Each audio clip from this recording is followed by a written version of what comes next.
Good evening and welcome to Stupid O'Clock News. I'm Lewis Lee. The last 3 weeks have been good to Elon Musk and his aerospace company SpaceX, but that's an understatement. 3 weeks ago, NASA announced that SpaceX's Starship beat out competitors Boeing and Blue Origin to be the delivery system for NASA's Return to the Moon Artemis program. Now SpaceX gets $2.9 billion to design and build a lunar lander. Just last week, the Falcon 9 rocket system delivered 2 more launches of 60 satellites each to orbit to continue building the Starlink communications constellation that will bring broadband to the entire surface of the Earth. And just yesterday, on the 60th anniversary of America's manned space program, the aforementioned Starship prototype SN-15 launched, climbed to 10 kilometers, belly flopped, and stuck a perfect landing at Boca Chica for the first time, checking all the boxes on the research and development checklist. All this while sister company Tesla breaks market projections, selling out of its first and second quarter stock of 180,000 electric vehicles per quarter. And to top it off, SpaceX and Tesla founder Elon Musk will be hosting Saturday Night Live this weekend. Kind of makes Boeing and Jeff Bezos' Blue Origin look like honorable mentions at a 6th grade science fair. That's news. Now let's start the show.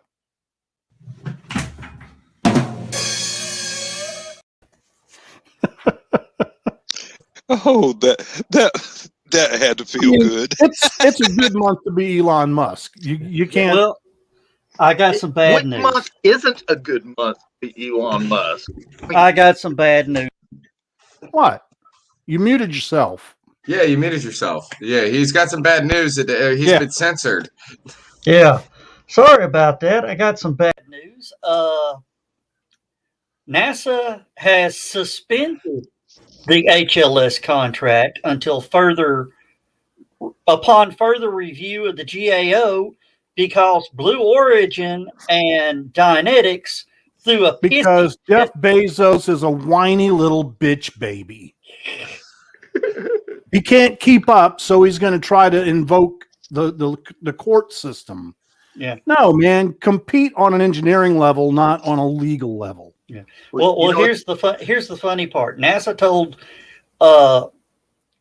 SpaceX to suspend the HLS. SpaceX says, okay, we'll suspend the NASA research, but we've still got to build it for our moon base.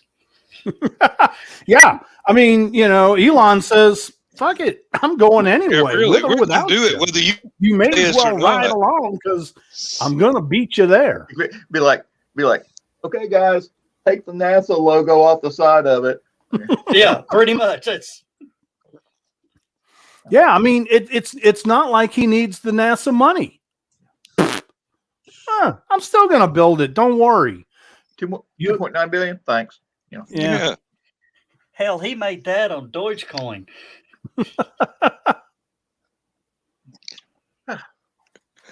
Anyway. Well, speaking of internet access. Yes. Okay. There is a program out right now because of the pandemic where you can get assistance getting broadband internet access if you make less than $190,000 in your household. And I'm like, I think that's probably all 5 of us. Yeah, isn't that like 98%? That's like 4 years pay for me.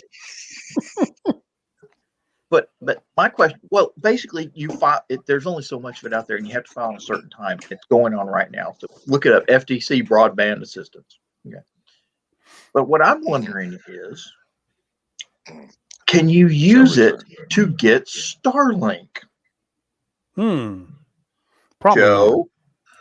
That I don't know.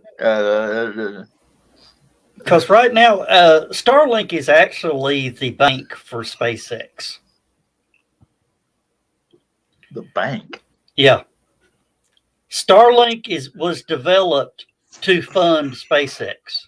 The money Starlink makes will be paying for SpaceX development. Cool.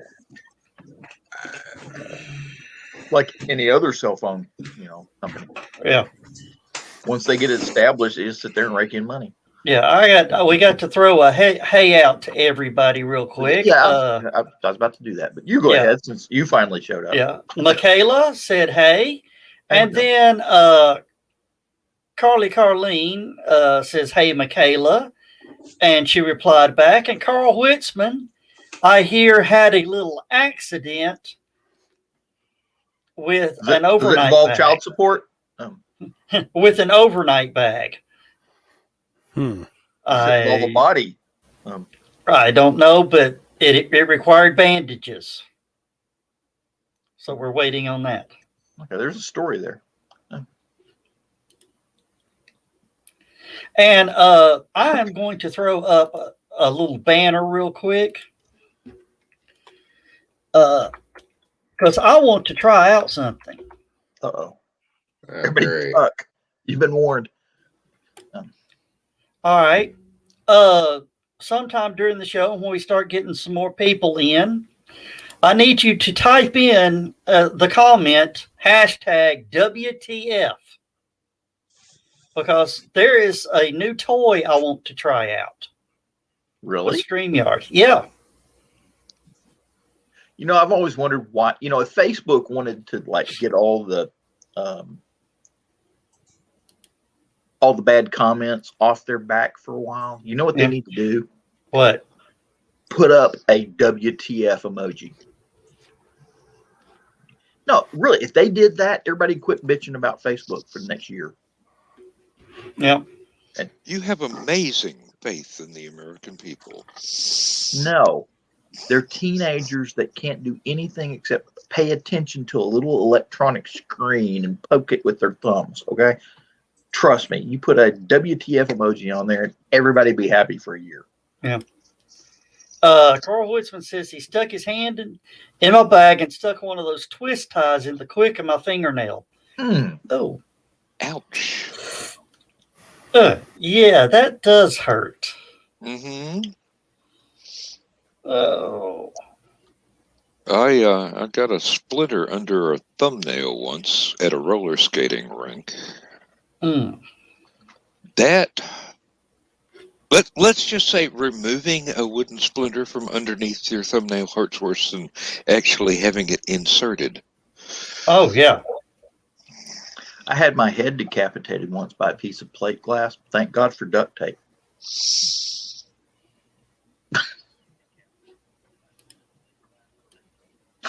I like the way Lewis was sitting there doing whatever he's doing and looks up and goes.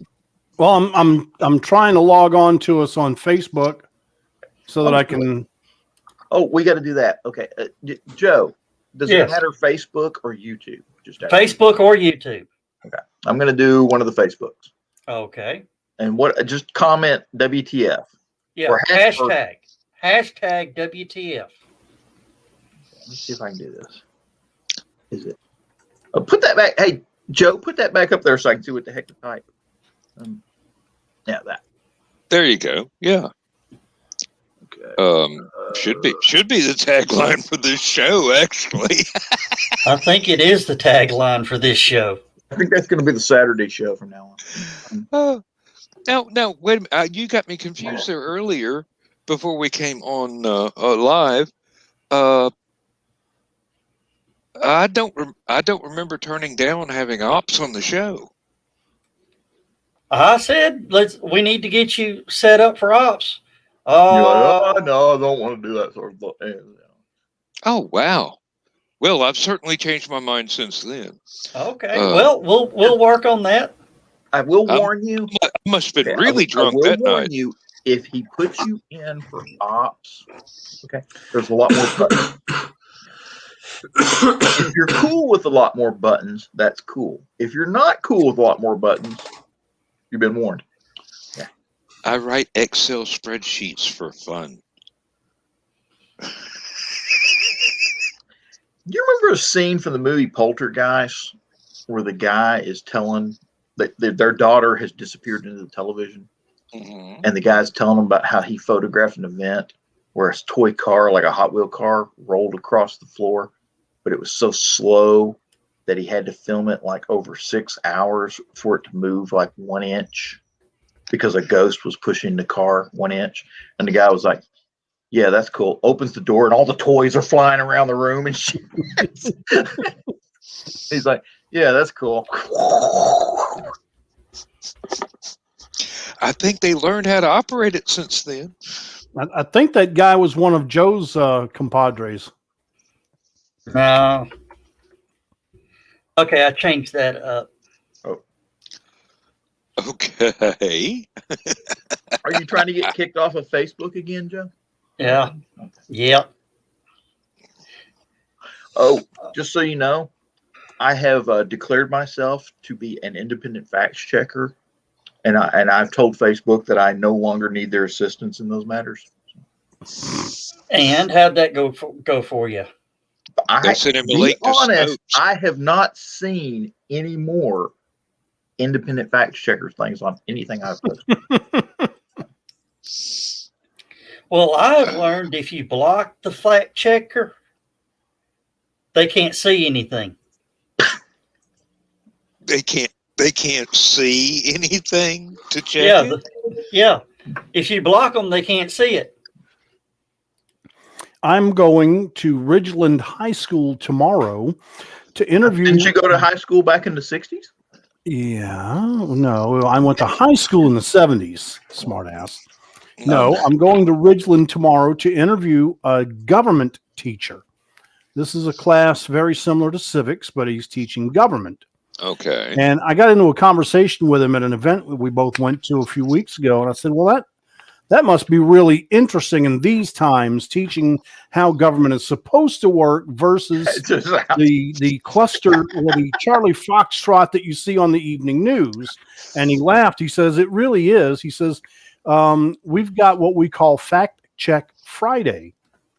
And we go through and we compare what the government's really doing against what the government is allowed to do by law. And so I told him that sounds extremely interesting. Okay. So I'm going to go with my cameras tomorrow, and I'm going to sit in on class, and I'm also going to make a conversation piece out of it for WGOW. Okay.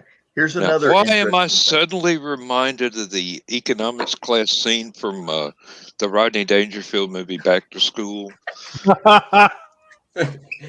No, it was American history. Oh, it was I just history? watched it recently. I just watched it recently because me and my dad were talking about it because we saw an SNL skit with Kinnison, and I said, "God, that reminds me of Back to School." And he was like, "Oh yeah, we should watch that one." It's such a great scene. Yeah, it was I Sam Kinison really, being the really like history the teacher. reality of Rodney Dangerfield explaining how the economics of building something actually work versus the textbook norm. And everybody in the class no, was he's taking notes Yeah, on really. what he was saying and not the professor. Yeah. oh, you might be talking about a different scene. I was talking about the scene where Sam Kinison goes in there and he's like, Well, "Yeah, Mr. Helper. Well, he goes, maybe I'm you a." remember a But at the beginning of it, though, he's like, I really like to help the kids. I like to teach. It makes me feel very special, and the American history is extremely important to me, as it should be extremely important to you. So let's start off with an easy question: who could tell me why we were in the Vietnam War? The one little girl raises her hand. And she gives her answer. Well, that's what some people in Washington would like you to think, but they don't know because I was there. I was in Da Nang.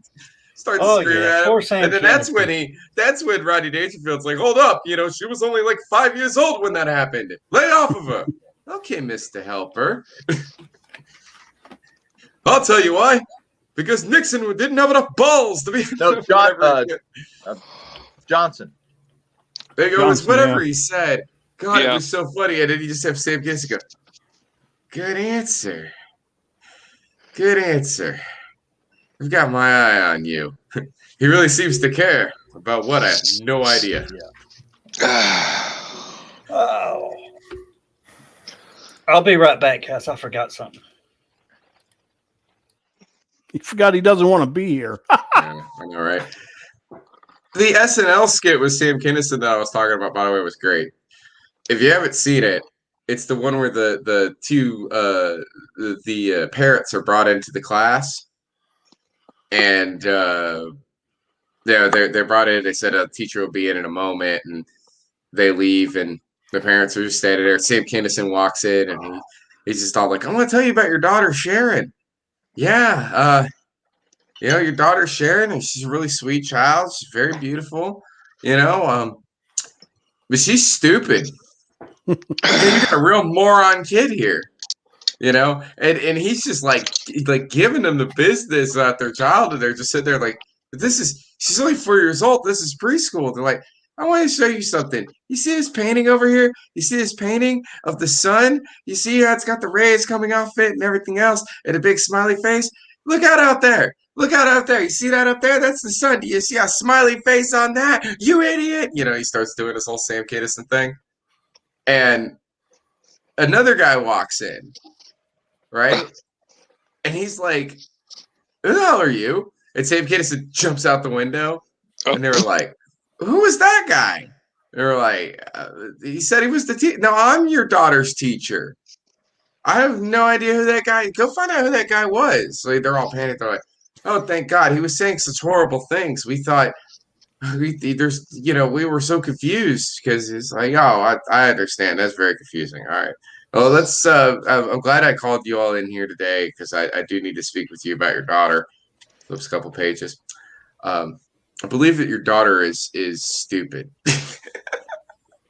A great punchline, just randomly. He's just like, I think your daughter is stupid. Be back again, damn Pollen. I can Sam empathize. Kinison is one of those people who was just really taken before his time. Definitely. I still remember the first time I saw that music video. We've taken away the Joe you're used to, and we've secretly replaced it with Nick Tockard. No me and no fear. Hi guys, how you doing? All right, man. Doing All right. good. No, because obviously let's be fair, we're all adults here, right? But occasionally we do have children, right? Who jump on here and watch the show, so we can't get too filthy. What I will say is that my favorite Sam Kinison bit of all time was the explanation and where the Pet Shop Boys got their name. I don't remember that one, but I don't think we can talk about it before the after show. My favorite Sam Kinison. I can't get into it. All I'm gonna say is that it's one of his classic bits, and it made me laugh because I'm a huge Pet Shop Boys fan. My favorite Sam Kinison was when he was on Married with Children, and he played Al Bundy's guardian angel. And he gets down there and he goes, yeah, I'm looking for Al Bundy. Goes, I'm Al Bundy. He looks up at God and goes, do you know what kind of girls you can pick up with a 78 Pinto? No. What kind of girls can you pick up with a 78 Pinto? Or no, you know what kind of girls you can pick up in heaven with a 78 Pinto? No, what kind of girls can you pick up in heaven with a 78 Pinto? The same kind of girls you can pick up down here with a 78 Pinto. The flammable kind? Oh, has anybody seen that Pinto picture? Has anybody seen that picture of the Pinto on Facebook with the flame job? Oh, the one that was on fire with the the flopper. No, flames went backwards. Yes. If you're gonna do it big. Somebody should sell that to Richard Hammond. I think somebody did. I used to have a Pinto, and I love the hell out of that car. A tornado dropped a fucking tree on it. There is an old Val Kilmer movie called Top Secret. Top Secret! And they did the joke where they're shooting at this armored personnel carrier, and they're just bazooka rockets, machine guns, throwing hand grenades, and they killed everybody in the vehicle, but the vehicle's still rolling. And it's got the Mercedes emblem on the front of it. And it's going, and it slowly stops, comes to a halt. And as it's coming to a halt, you see a Pinto on the side of the screen, and it just barely taps the Pinto's rear bumper, and the whole thing explodes. I had a nightmare about a Pinto one time. I dreamed I was sitting at a red light, and I looked up, and there was a Prius coming behind me.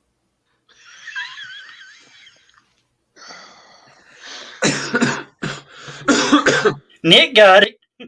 Now, I have to say, I believe that is probably the second best Pinto scene in film. But can you name the best Pinto scene in film?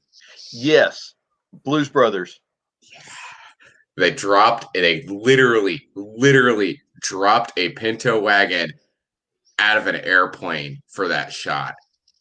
Oh, so good. I hate Illinois Nazis. I live way too close to them to not comment safely, so I won't. I'm confused. No. Carl Witzman said Nick Tucker crystals. Yes. I don't know what that's a reference to. Oh. When you first came on, Joe left, and then you came up on the screen, and I said, "Hey guys, we're secretly replacing the Joe you normally have on the show with Nick Tucker." And somebody put, "Hey, Nick Tucker." Yeah, like Folgers. Yeah. Okay, Yeah. I had. You see, this is my caffeine for the day. You know that it is intact. Well, this is my experimental new caffeine go juice. My previous wasn't quite sufficient yet, so we'll see how that goes. But Carl says that sounds Freudian to me. Carl, do you remember when the Prius had the issues of? Yeah, they did wouldn't stop. Yeah, they would accelerate at stoplights. Okay, well, I have just done the little thing. I am going to share audio because I think there's audio. Afterward. All right. I'm terrified. And now I've got to come back. Here's what we're going to do. And I'll go ahead and add that to the screen. Here is the hashtag. What this is the new StreamYard giveaway tool. So we're actually going to test it. Oh, wait. What do we win? What do we win? The T-shirt on the wall. What do I win? What do you? I'll tell you what we'll win. If you win, you will get to see the 11 o'clock show on Saturday. Yay! Ooh. No. Ooh. All right. Oh wait, no, that's the All normal right. one. Here we go.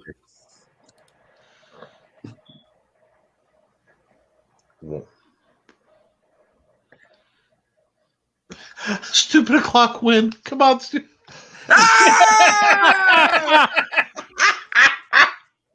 Everybody's a winner. It was rigged. These cards are This is the marked. kind of quality content I come to this show to, somewhat I didn't dissuade hear and anything, though. I distract. don't think you turned the audio But on, that brother. is a neat feature. Okay. Did it make noise? No, it didn't. Evidently, I heard nothing on my end. So Okay, so it doesn't actually make any noise, but that's pretty cool. We can actually. That is cool. That is sweet. I like that. That's a nice new feature. That is a new free. It is a new free feature for StreamYard. That'll come in handy at the convention. Oh yeah. Oh, yeah. That's. See, I'm sorry. Now it's gonna get confusing. I kind of was verbally crashing Brian K. Morris's comic show like I tend to. And someone came up in the comments asking, "Where's the dungeon guy with his whiteboard?" So I had to be sure to crash this show and do something with my whiteboard. Okay.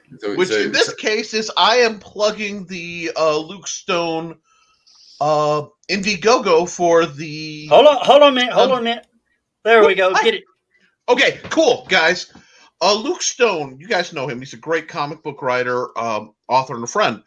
He's making issue 7 of his Hybrids, the Sons of Gods. Now, that is a really cool comic, and you need to read it and buy it.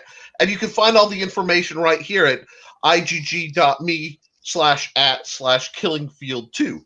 But I got a little bit of skin in this fight because I designed, starting last year, the RPG to go with this comic series. I wanted And to the ask Quick about Play that. edition actually launched like last night.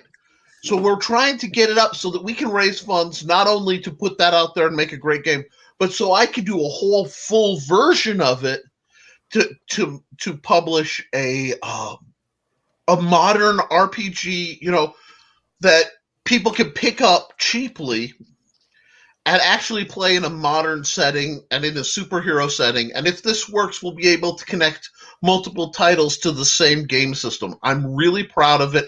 I put in just ungodly amounts of work in the last year developing the system. So if you guys don't mind, I don't normally come shilling myself seriously on this channel. I mean, I could, I probably should, but this is where I come for fun. But if you guys will just like screenshot that, and guys, please, we're halfway through. Our base is just trying to cover it, and it's going to be amazing. This is a great game. I'm going to be arranging play tests for it and video play tests for people I know. If only I knew groups of people as time goes on that I could try to rope into an online gaming session. I don't know if I know any groups of gamer types who'd be willing to sit on screen in a split screen format to possibly do an online gaming session as time progresses. We'll have to talk. If you know anybody like that, guys. You've never met Fritz, have you? Oh, Fritz would be awesome with that. Fritz would be all over this. Fritz. They killed Fritz. Dirty, rotten, stinking fairy bastards. They killed Fritz. Different Fritz. Okay, because I was thinking Fritz the cat. No. Wow, I just Ralph Bakshi. Okay. No. He has a thing for the name Fritz, in case you haven't noticed.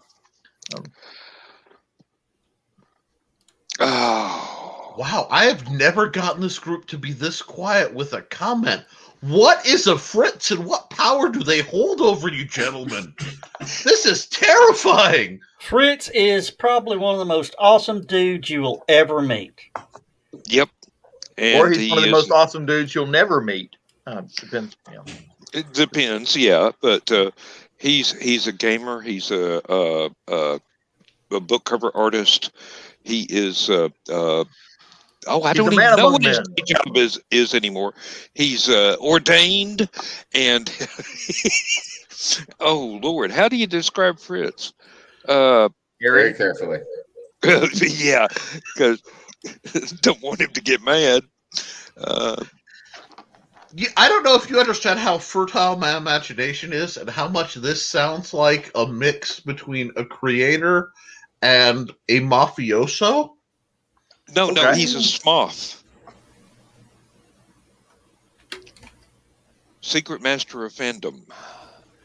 Oh, I'm sorry. I misheard you. Honest to God, my ear popped and I heard Smurf. No, he's not the least bit blue. And unless he's pitching a fit and holding his breath, in which case, all bets are off. But no. Fritz is one of the members of the convention committee for LibertyCon and has been for quite a while. He is an outstanding artist, not only with book covers, but in sculptural media as well. He's an entertaining raconteur. I mean, he can tell you stories, and you just sitting there going, "I got to hear the next line." I swear, I got to hear the next line. And also, he has applied for a higher position in his company as head of graphics for a military contractor. Yeah. I am so sorry for hearing the G.I. Joe theme blaring through my head at that moment. On the internet today about the U.S. Army, the new recruiting commercial is an anime commercial. I would not be a bit surprised, but I cannot speak as to the veracity of that assumption. Oh God, I will be looking. Look, we gotta look that up. That's beautiful. Oh, and just so y'all know, big storm just hit Ringgold. It's Yeah, one of it's those, going through here too. nice and sunny, and then boom, I But told it'll my be over son by as we're morning. coming home, I said, "Is it supposed to rain?" No, there's no rain till next week. I said, "Son, those are storm clouds." No, they're not. Okay. You know what you do? Handcuff them to a tree outside. But is the honey and fire ants necessary? No. But I have learned a thing that I may try on my parents' farm. We're going to buy an old mobile home and set it up out in the middle of a field somewhere, What are you well trying to away, attract tornadoes? well away from the house and the shop and everything else. This is the official decoy for tornadoes. I've Okay, always so wondered. what you do, you put yourself a big old salt lick next to it, so that next tornado season, not only is your house clean, but you got free venison. We get I've free always, venison anyway. you know those, I you can know those stand on my giant, mom's porch you know Dan, the or giant on wind the carport turbines. You know and the get. giant wind Mhm. You know the giant wind turbines that they generate Yeah. electricity with. I've always wondered why they don't put a. I've always wondered why they don't put a trailer park right underneath that. You know, See, Because Dan, they don't want them problem- wiped out. Dan, the problem with your idea is the way that Ron White explained a hurricane and a guy holding on to a tree. It's not that the wind is blowing, it's what what the wind is blowing. And that trailer will come right through your house. No, it's an imitation trailer. We'll make it out of Paper So mache. just bait. concrete. Just and paint it. It's Look not look like nice to tinfoil. fool Mother Nature. Mother Nature. That's all I'm right. sorry, you're talking about that last really bad windstorm we had. A silo went rolling across the field in front of my house Yikes. like tumbleweed. They didn't put enough stuff in their silo before the storm hit, and it just Wow. One of What those you corrugated Nick, I'm silos. surprised you didn't comment on my feeble attempt at folk art. was that the very beginning of the show? No, on Facebook. Oh, you didn't I see haven't it? seen it yet. I've been Oh. working my it's very nice. It's I did comment. I'm sorry, it must not You have did? gone wait a through. minute. That was cool. Wait till he turns it. It's 3D. 3D. I absolutely love It's that. Weird Al in 3D. Does that look like your house? The bucolic rural scene? No, you need to put about 50 of those egg beaters out there. I use the term super turbine, and I call it everything from egg beaters to props. Do the rich people's fans? I convinced the guy that was fans put in by the rich people in Lafayette to keep the wind just right. Now the weird thing is this week's tornado. And I say that lightly, this week, because we're going to have another one sometime How many? soon. Yeah. It really messed up for one of my next door neighbors' yards. Several trees down, power lines down, power pole broken off, pole barn crushed by falling trees, and that is within 40 yards of my house. Wow. I mean, If everybody you can wonders go why I keep outside looking at and the look ceiling, across the it's road. because the roof on our house is doing this. Okay. Oh, jeez. You can go outside and look at the people across the road, and you can see where treetops have been twisted right off. I'm sorry, I didn't know you guys were in such bad shape. Oh, I mean, I'm like actually worried about you guys now because there's a natural feature of the geography around here that splits storms around my house. Mhm. I don't know what it is. I don't know why, but I'm very grateful it does. But that means the side effects are off to the side, and my neighbors get it much worse than I do. But it was like the one tornado that went through the neighborhood went right through my neighbor's yard and did probably $100,000 worth of damage. That's terrible. Yeah, well, That is- there's one family across the street that lives in a mobile home, and it was one of the really nice ones. Tree missed their house by about 6 inches. Mm. Now, the neighbor who had the most damage, evidently, it touched down in their yard. And this is less than half a football field away. Lindsay was home by herself. I was at work. No. Mm. Now, we're supposed to shut the entire factory down and every employee get into storm shelters. They never shut anything down.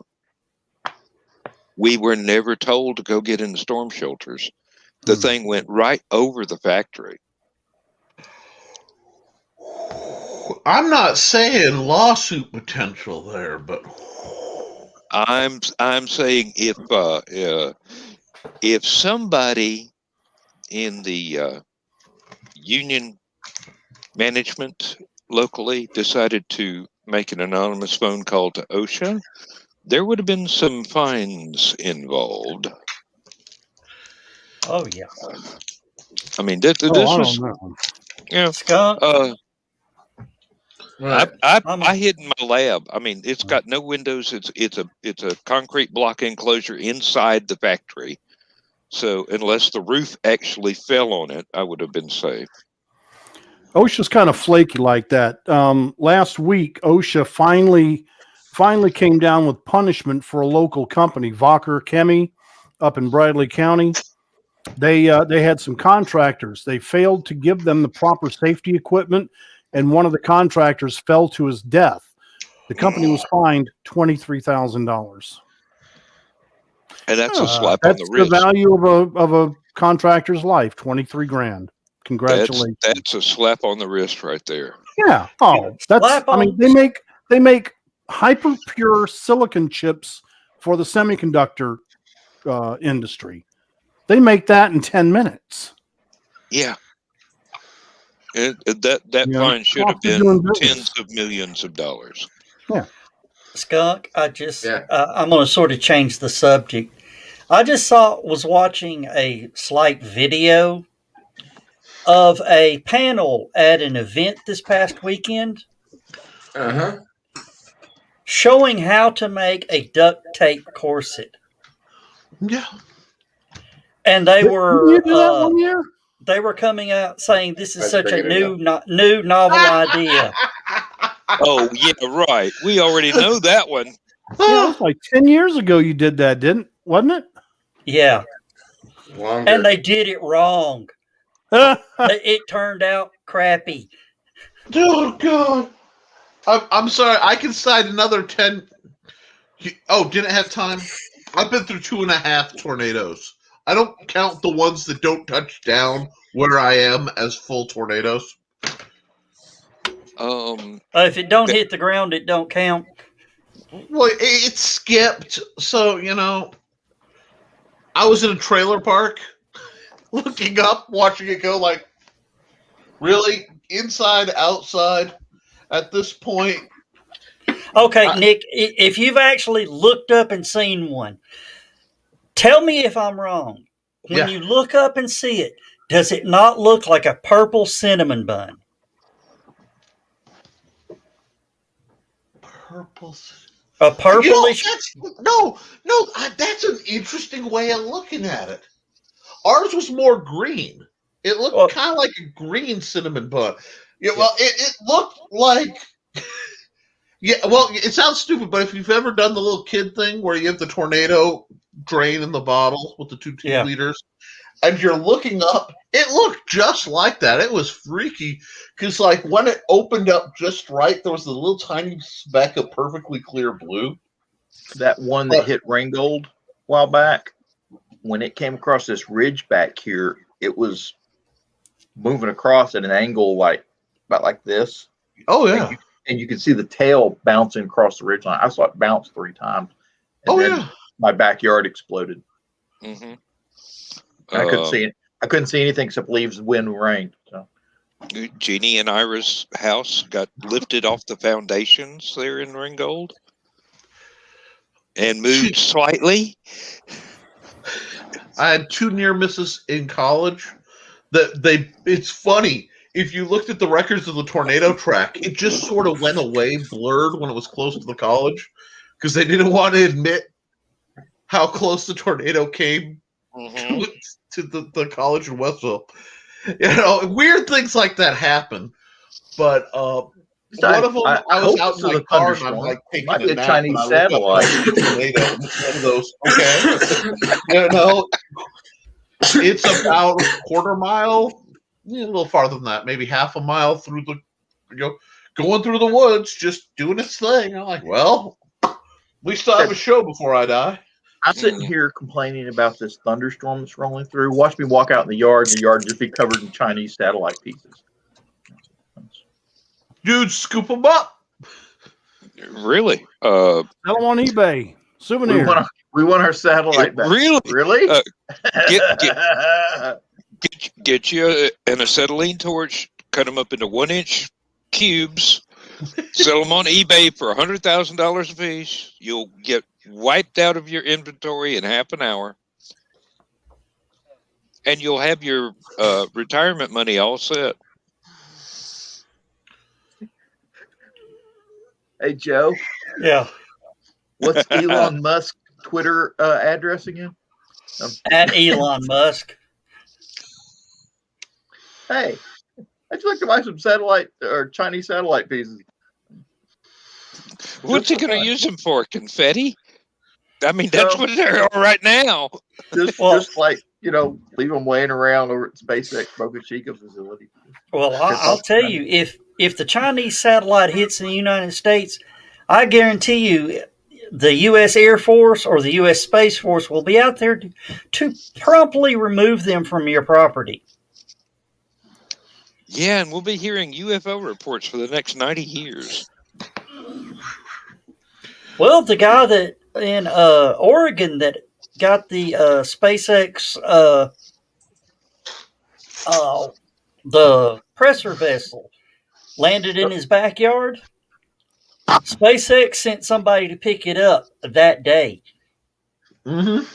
He says, "I want to keep it," and they go, "No, it's our property." Really?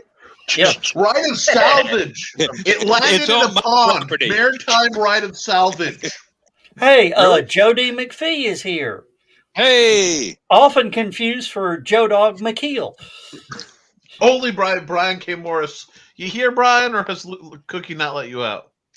I just thought about something. What?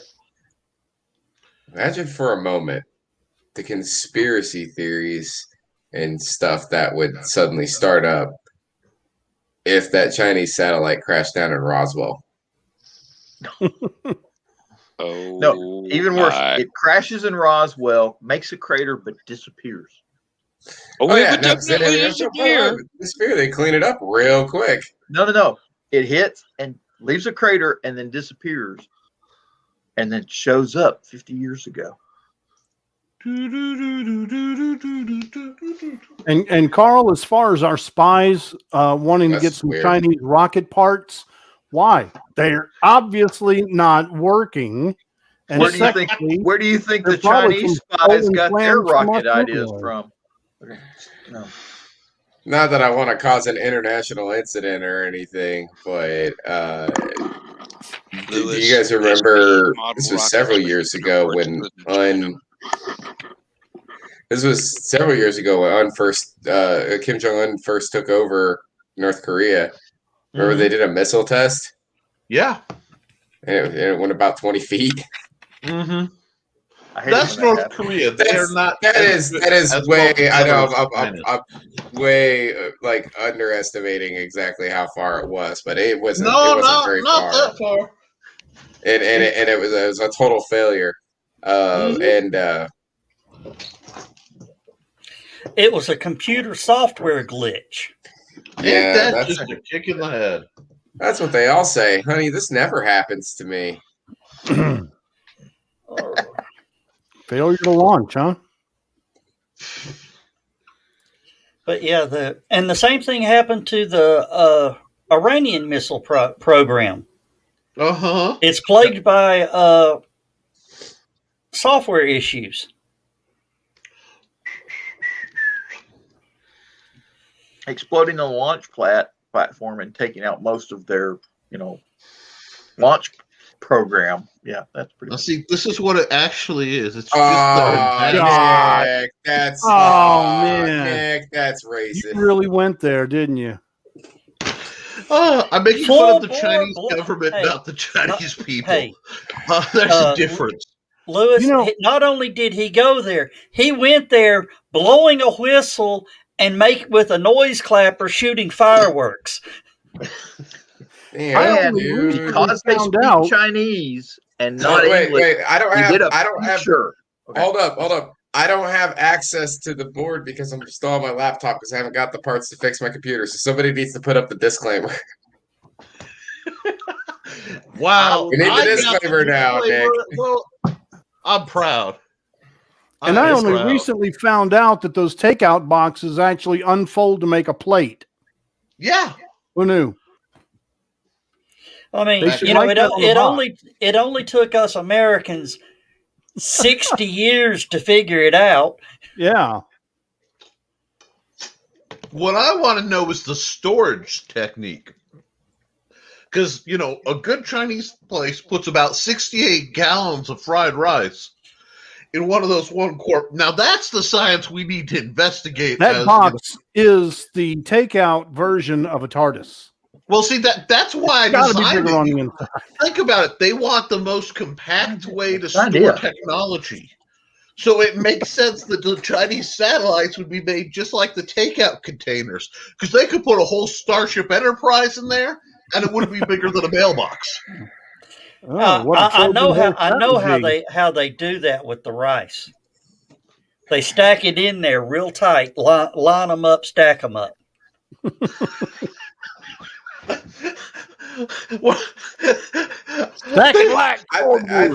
I think we need to redirect this conversation before we get in really big trouble.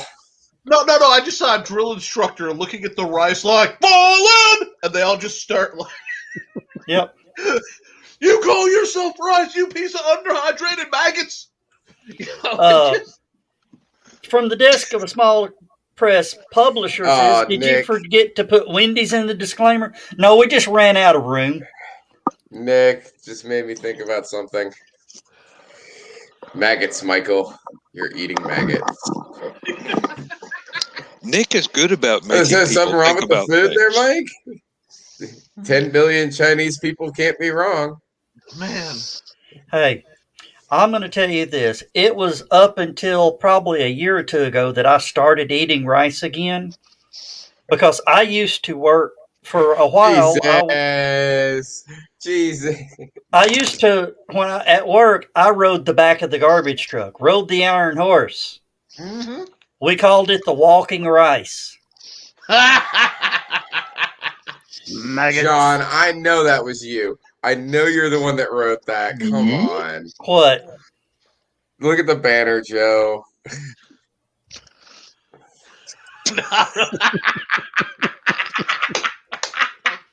That was John. Sorry, my dad still has some I'm thinking about that, Steve. And white phosphorus burns from communists.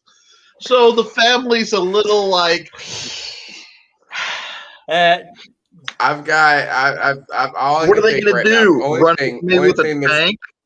Only thing that's in my head right now. Ban me for another 30 days? Exactly, John. You're going to get Joe banned. Because that's the only thing I can think about right now is that scene from Maximum Overdrive when they're in the toilet. He's asking him what Hendershot's got in the basement. Billy, you're going to get us in an awful lot of trouble. I don't know if you noticed. We're already in trouble. You really? This is making it worse. I explain, can't you? I want to see a Trouble sci-fi is my movie middle where name. the satellite looks like one of those, and then it opens up and it's just a bigger dish for broadcasting farther. I think that would be brilliant. I mean, like this I admit this is like Mel Brooks style humor, so it's probably not allowed anymore. But can you just see like a Chinese takeout box floating through space and then just unfolding to reveal like the It would satellite? have to be. It would have to be done in the proper context, Nick. That would Yeah, be something that you would see in like Team America World Police. And it would have I been was going hilarious. Spaceballs to the search for more money, but yeah, I'll take Team America just because I love me some Thunderbirds. Well, no, I mean that's what I'm saying. Like that would be like if they did it in that context, it'd be funny. If they did it in like if it was like a Wayans Brothers movie or something, it would be Well, yeah, it it's would a be done in sliding poor scale taste. of how inappropriate a joke is by the location of the joke surrounding.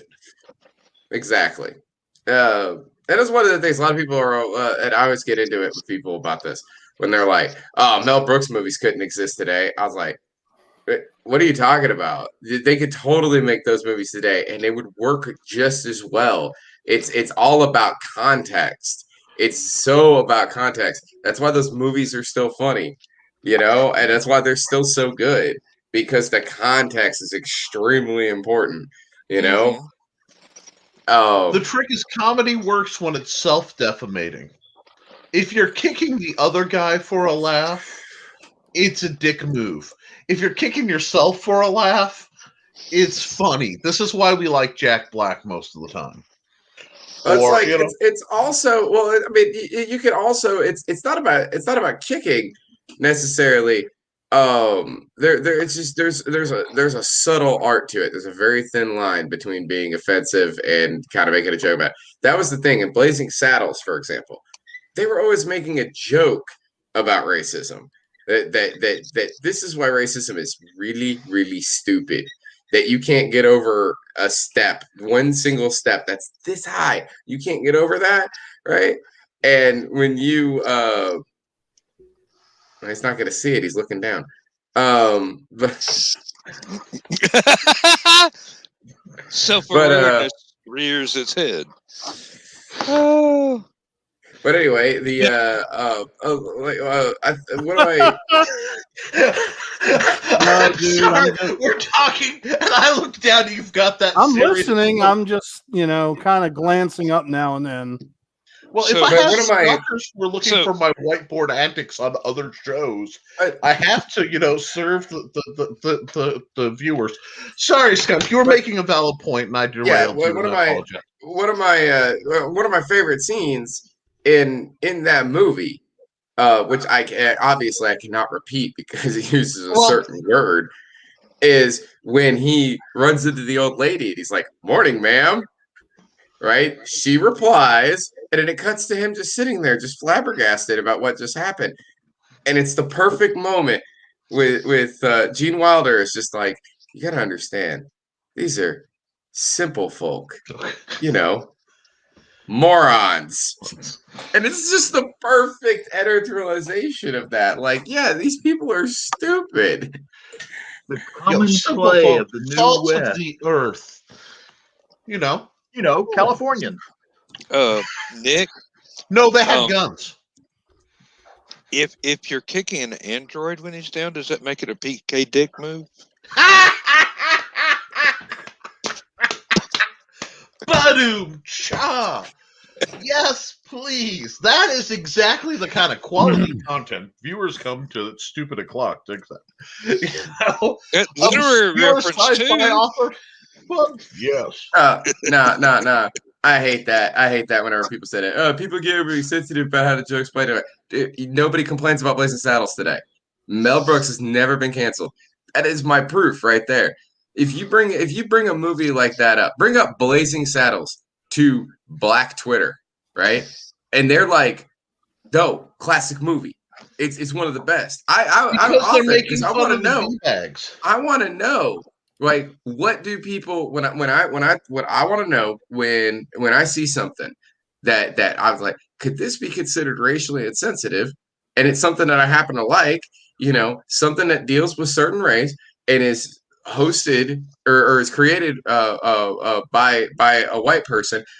I go and check with those people. Like, I want to know what the majority thinks. I asked about the movie People Under the Stairs. I was like, Black Twitter, what do you guys think about People Under the Stairs? And I got like a million responses of people going like, that is the best movie that ever came out of the 90s. It's one of the best horror films of all time. It's amazing. Like, people were... That movie basically just says, yeah, Black people live in poor neighborhoods and they're awful. And it's like, really? But people love that movie because... the message there is like you can overcome Reaganomics adversity and all this other stuff, and it was a movie where you had a black hero. It was stuff like that. People today is like, oh, they couldn't make that movie today. It'd be too insensitive. People go, BS, man. It's all about the context. It's why Quentin Tarantino gets his ass chewed out because he never does it in the right context.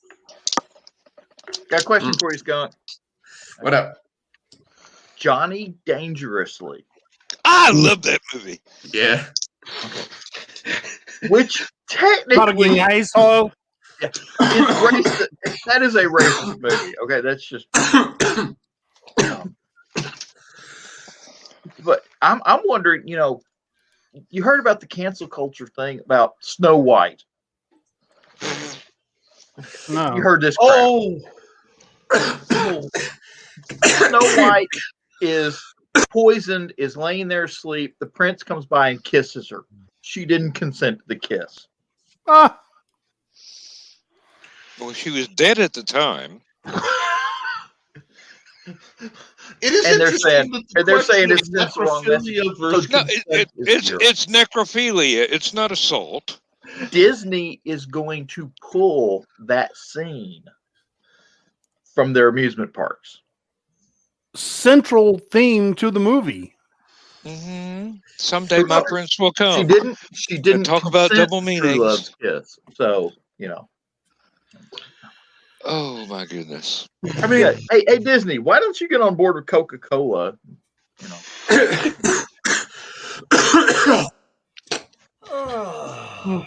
What about Rudolph? What about Song of the South? Well, that's been gone for a long time.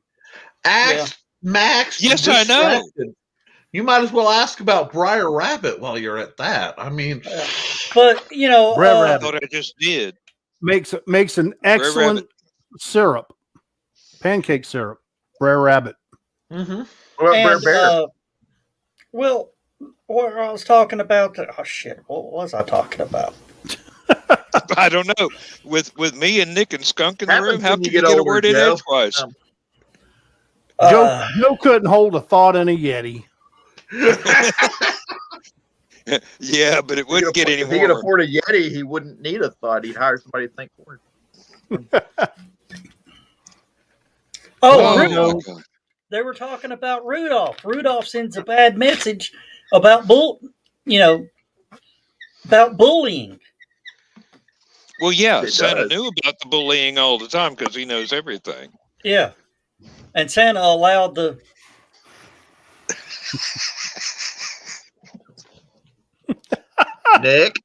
Nick, you need to call it a dry erase board. When you call it a whiteboard, that's racist. Hey, Nick, love you, brother. Don't piss off the guy with the eject button. Eject.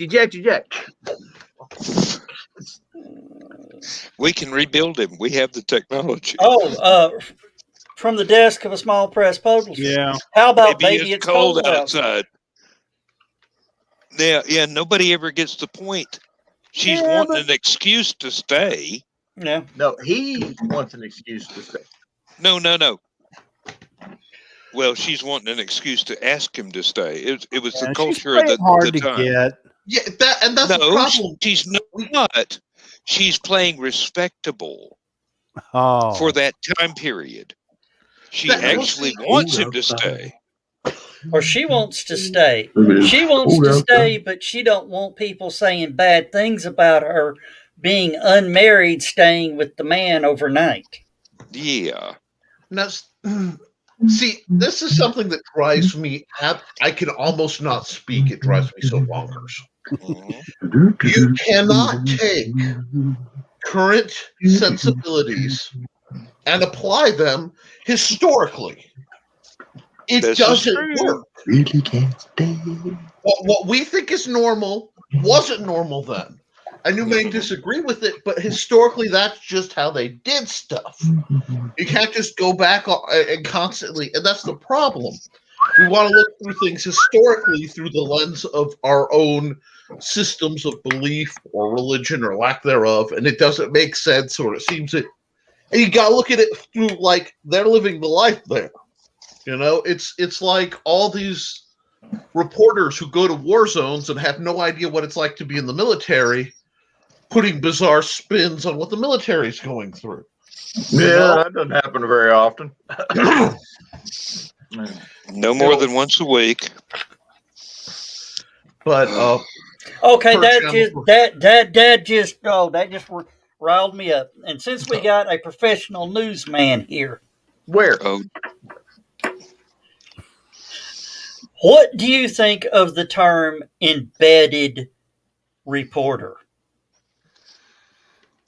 Well, it simply means that it's a reporter that has been assigned to a particular unit to follow that unit and report objectively.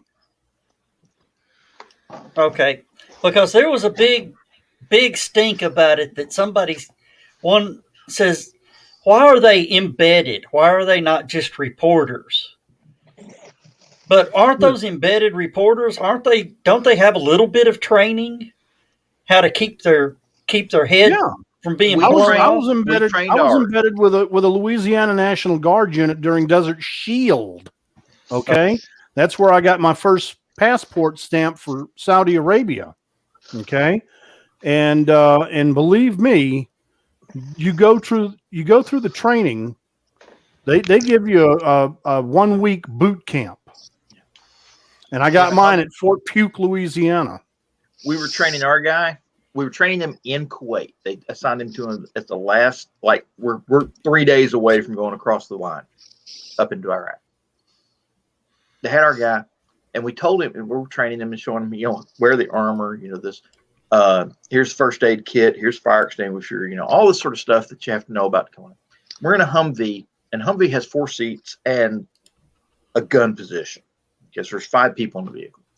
Got the driver and driver's seat.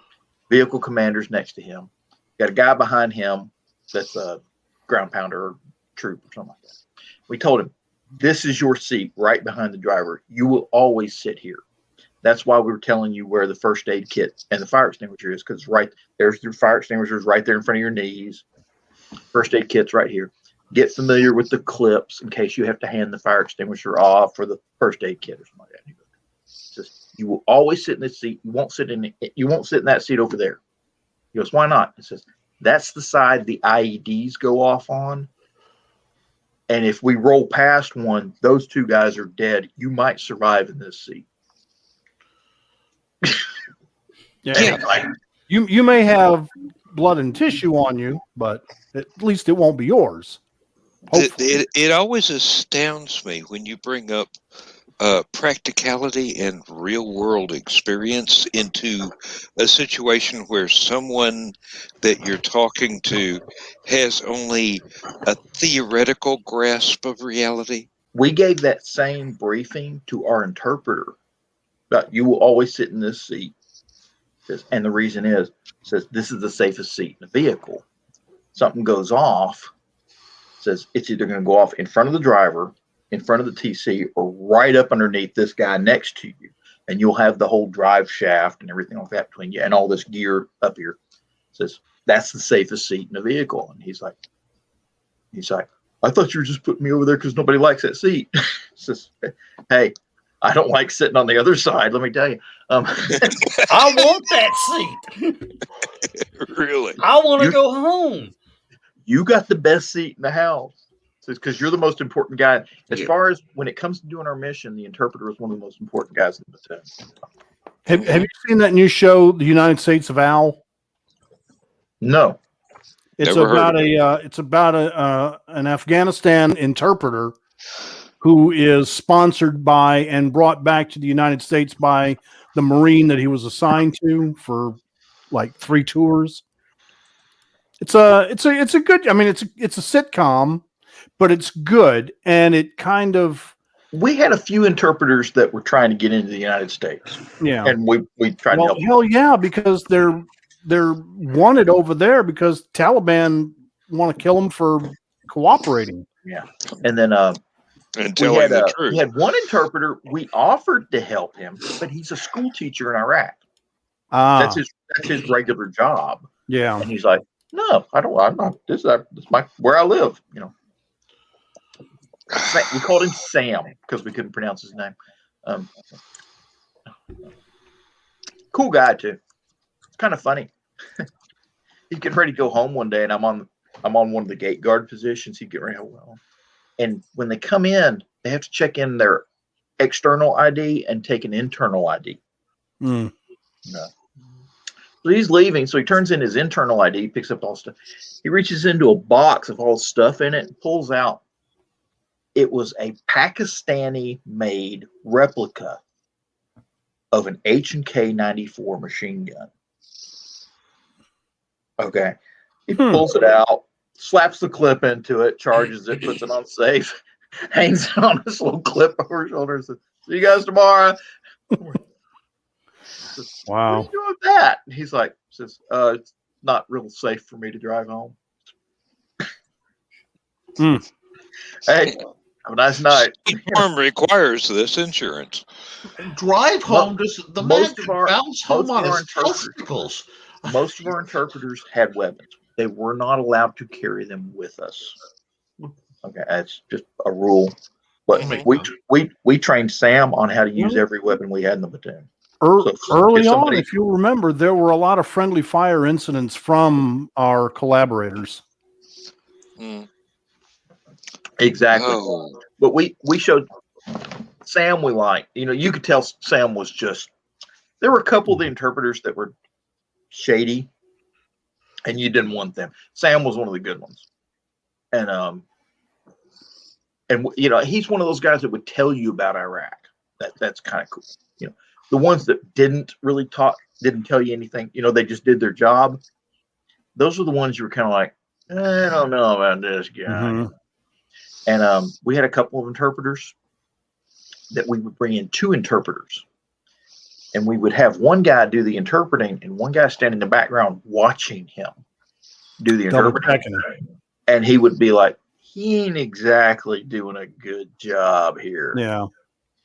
And we fired a few interpreters because of that. Because they weren't either A, they were stupid, or B, they were trying to screw things up. Yeah. Were these guys getting paid well? Oh yeah. Sam bought a Mercedes. We were only there a year. Wow. He was on the Uncle Sam plan. Cheaper over there too. Were you in Baghdad when they tore the statue down? No, I was way later than that. Oh, okay. I thought maybe that was. I'm trying to remember. That was 2003. I didn't get there to 2004. So. Okay, somebody was telling me that they were told not to help them tear the statue down. That was the Marines that did that, by the way. Oh, okay. That was a Marine vehicle that pulled that thing down.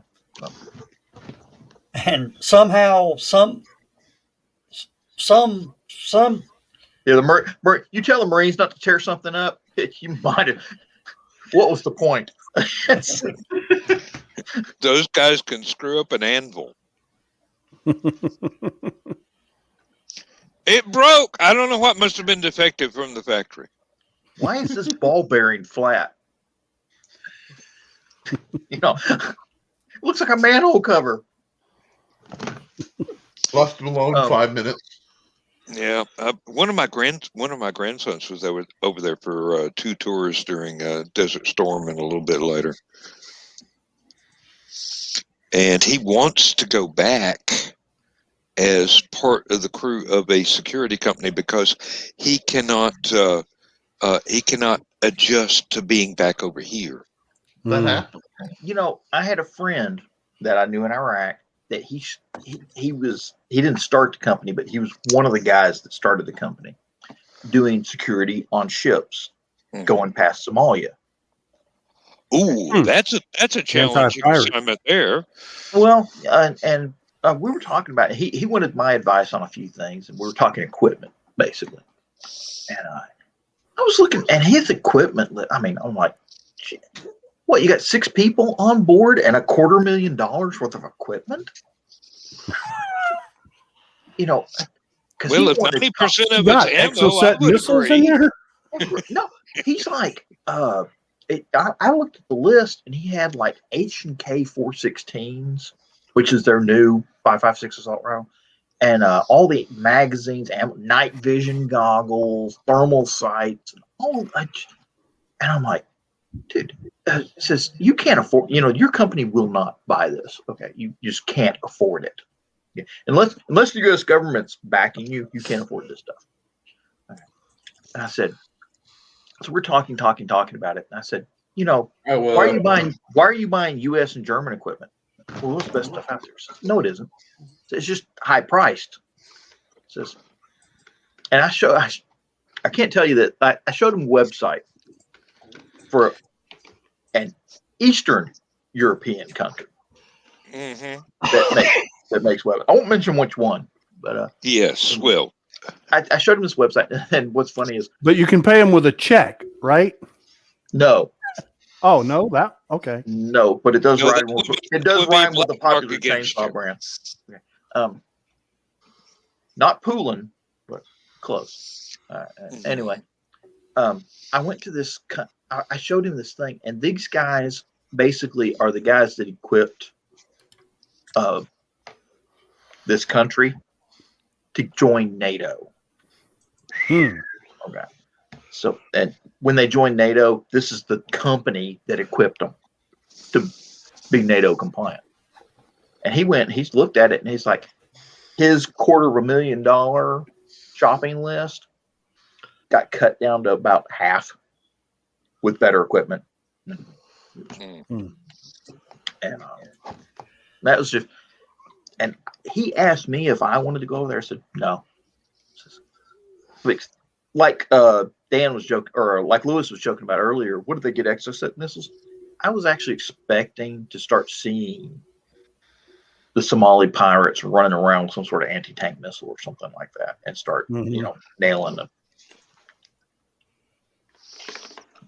Willow. Yeah. And I'm surprised that didn't escalate. Oh, and don't say espresso for espresso.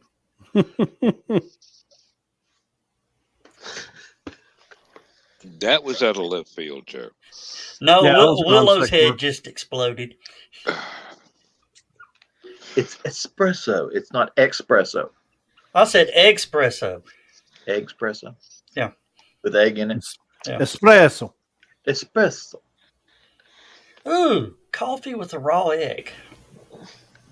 It's I probably prefer the- mine scrambled, thank you. But coffee, yes. You know, Nick, you didn't do any of those right. Not a one was right. I think Willow's got a career as an editor somewhere. Hey, to quote the last line of Hudson Hawk, drink your coffee.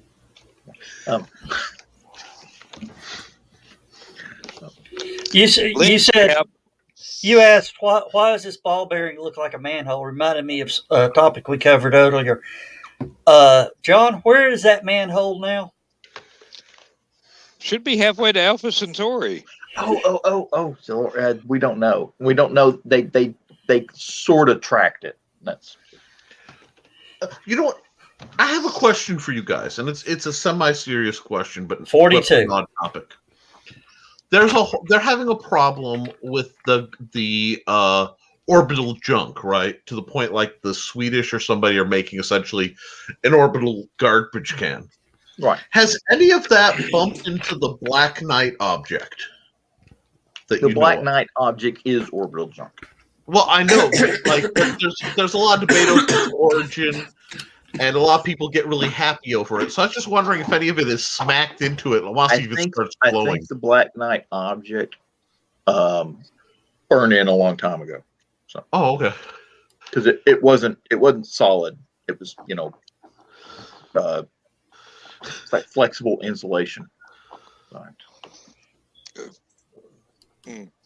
Although back when I first read about the conspiracy theory involving it, I thought it would be a great orbital vehicle waiting for somebody on the ground to discover the other half to fly up and mate with it and go off somewhere. It was they know what it was. No, it's just a the blanket. Conspiracy theorists just ran with it, but they lost an insulating blanket. That's all it was. Yeah.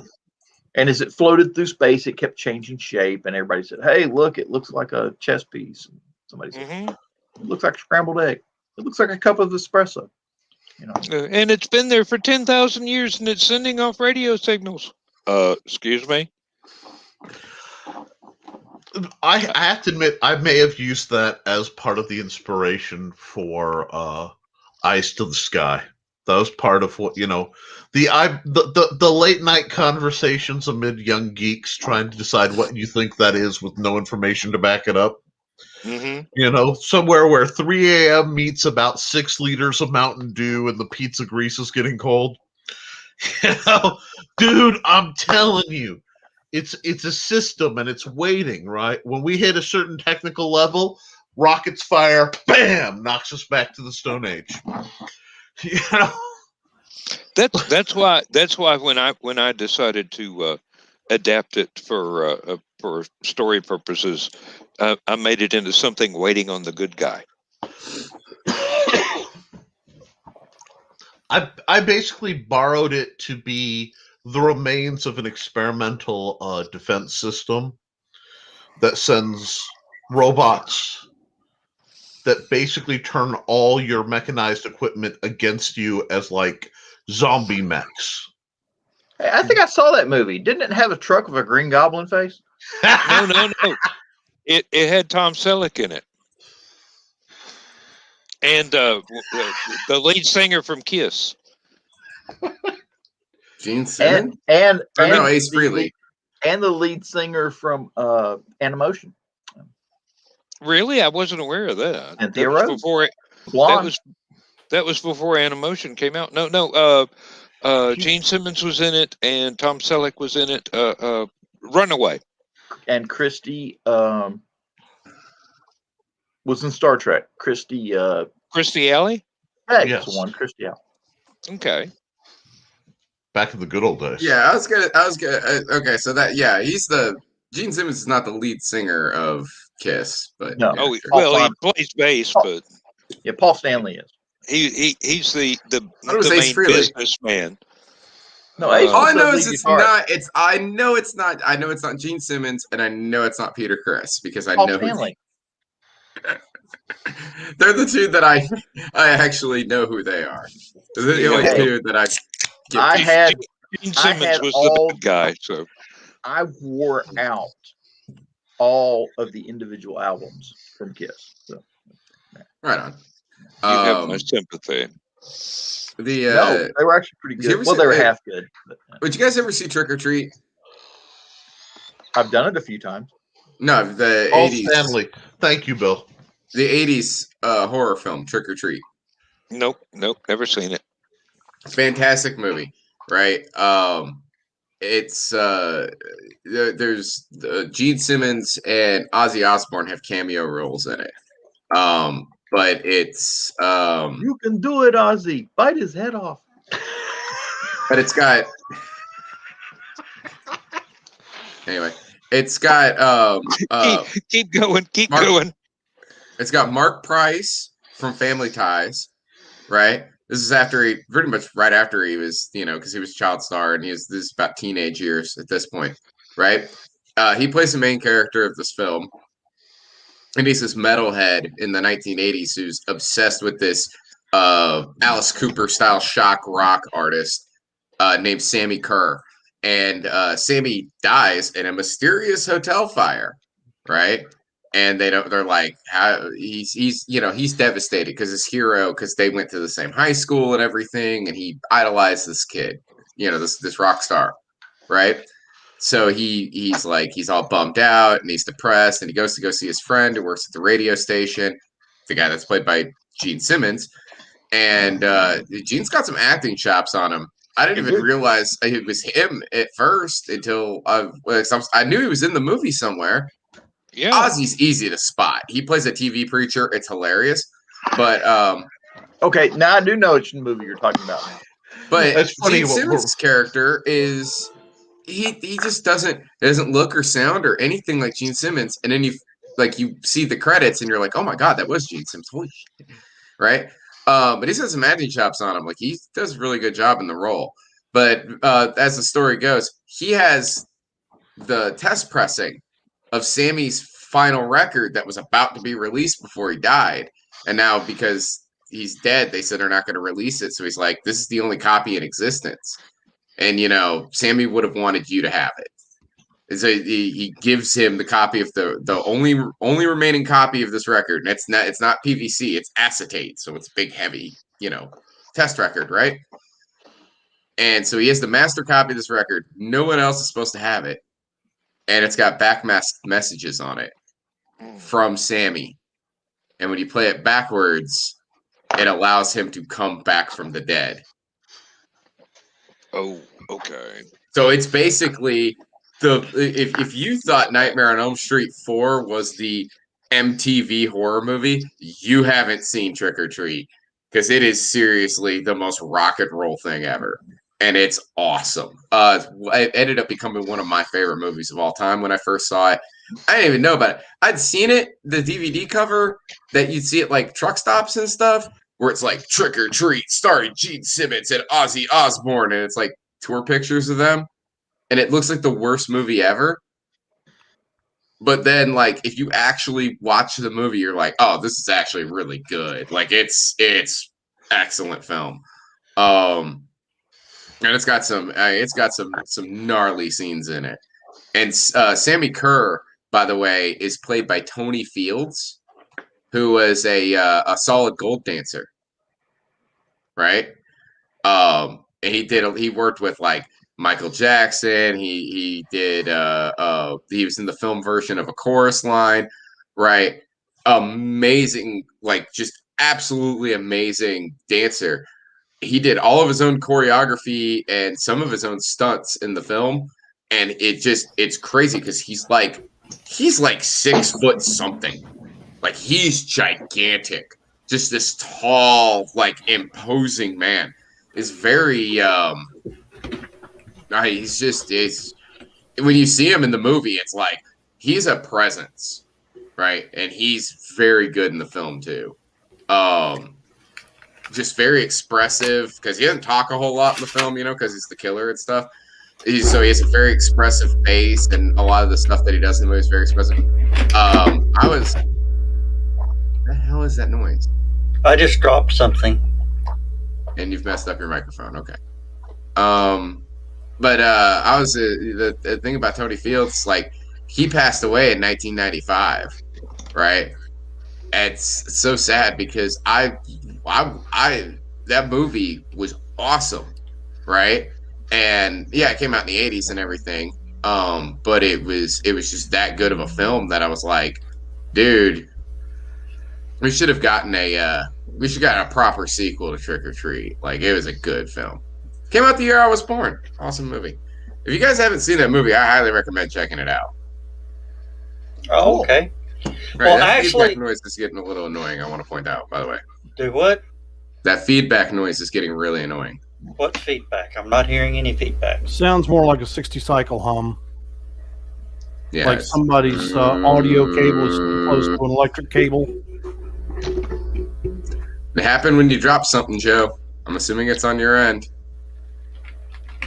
That is real close to the range where I mechanically can't hear it. Did that stop it? No. I have no clue what it is. Hang There on. it is. That sounds like my guitar player's amplifier when we weren't playing. Mm-hmm. Did it go away? Yes. Okay. Now it's Well, back. I muted. Let me mute again. It's It's Joe. I gone. said it was Joe. Nobody believed me when I said it was Joe. All Well, right, see, fine, guess I it's full of crap. could tell there's a sound, but I can't recognize it because it's in my. I don't know. I don't know what's happened. It happened. What did you drop, Joe? You dropped something. My camera, Okay, what did you drop it on? the floor. Okay, what was near it?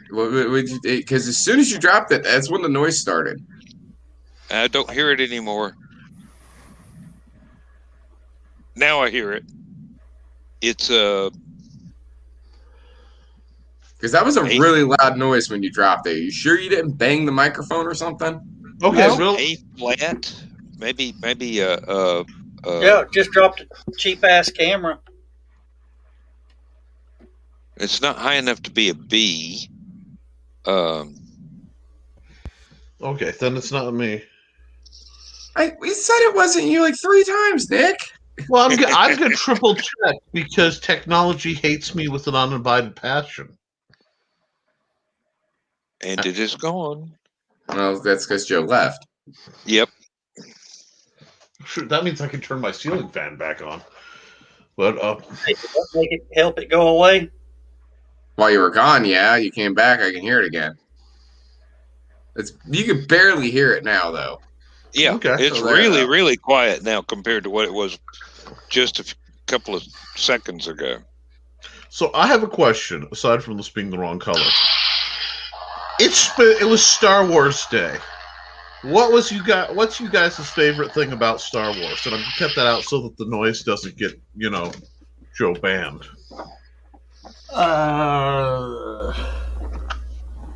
It started again. Well, it wasn't standing in line for the 1977 original film, but it might have been experiencing the 1977 original film in the theater. Yeah. Yeah, because before that, the best special effects I'd ever seen was 2001. Yeah. And I honestly don't think Star Wars special effects were any better, but they were more active. There was a lot more action. Mm-hmm.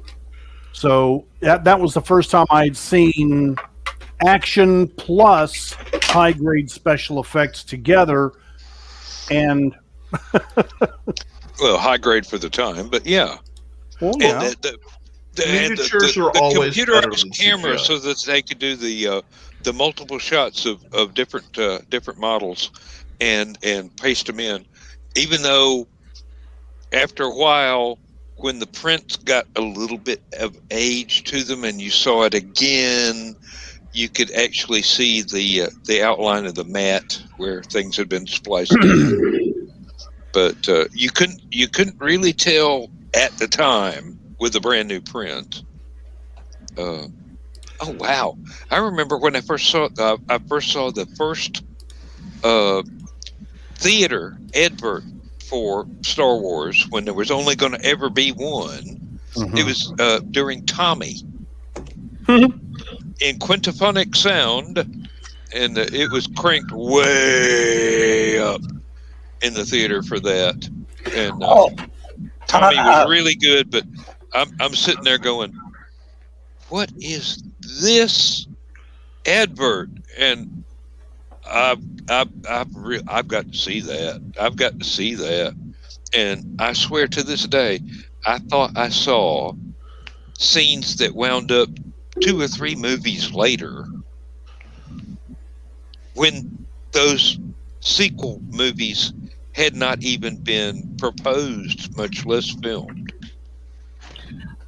Well, I think he overshot, and he had a lot of stuff in the can that didn't make the final edit, and that was one of the deciding factors that helped them greenlight Empire Strikes Back. So he had lots of extra stuff that eventually would show Yeah, up. that didn't fit in a 2-hour movie. Yeah. Yeah, Every time Dan opens his mouth, I hear that sound. Okay. Well, guess what? I got to talk about something from this weekend that I completely And forgot talks. about at the start of the show. I talked to this guy from Three Ravens Publishing at the event, and he had this nice display set up. And at the display, there was a book that I just got to show, Abducted by a Tom Darby adventure which is available on Wow. Amazon, or is it threeravenspublishing.com, Dan? Yes. So, of course, they've got other titles like Android Girl and JTF 13, which is another good book you may want to check out. It just came out too. A new release, so that's something you need to check out. But that's just something I wanted to talk about because the guy did me a solid, so I'm throwing him a solid back at Three Ravens Publishing, who is the supplier of Abducted, a Tom Darby adventure, which can be purchased also on Amazon. When you look for Dan L. Hollifield, HOLLIFEFIELD. Yes, John. Who wrote that book, the Tom Darby Adventure? Dan Hollifield. Just checking.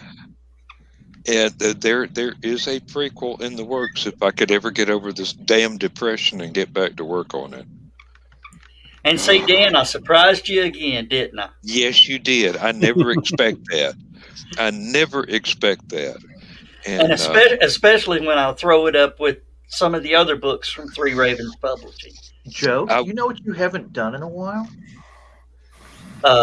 You mean what has Skunk not done in a while? Well, why are we going to stick Skunk with it? Okay, the boy does enough work for you without getting paid. So.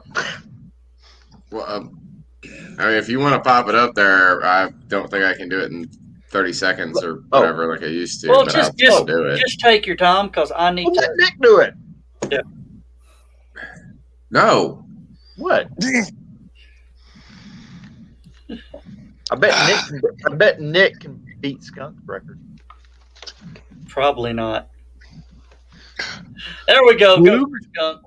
So, Stupid O'Clock and Armchair Rocket Science are proud members of the Rising Tide Broadcast Network. At Rising Tide raises all ships. This is our program schedule, and all times are Eastern.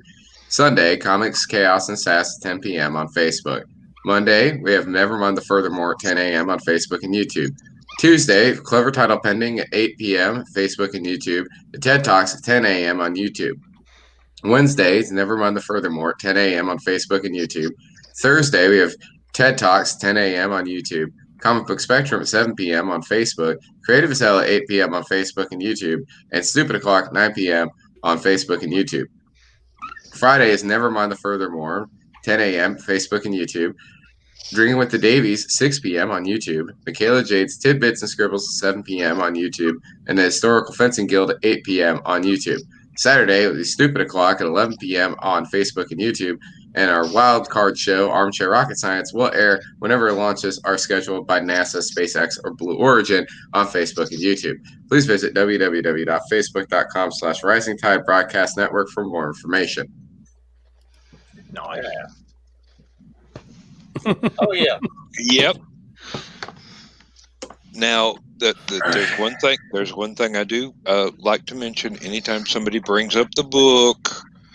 The audiobook is even better than what I wrote, even though it's the same content, because the narrator, the reader for the audiobook nails the character so well. I highly recommend, if you're into audiobooks and you don't mind throwing 50 cents my way, go ahead and get a copy of that. And the narrator gets paid better than I do because he did a whole lot more work trying to figure out how to say all the alien names. Yeah, it was like the joke during the it was Yahtzee Crowshaw's book, will destroy the galaxy for cash. the advertisement for the audiobook, he pointed out, he was all like, it's the same exact story, only now you get to know how all the names are pronounced. That is always a plus.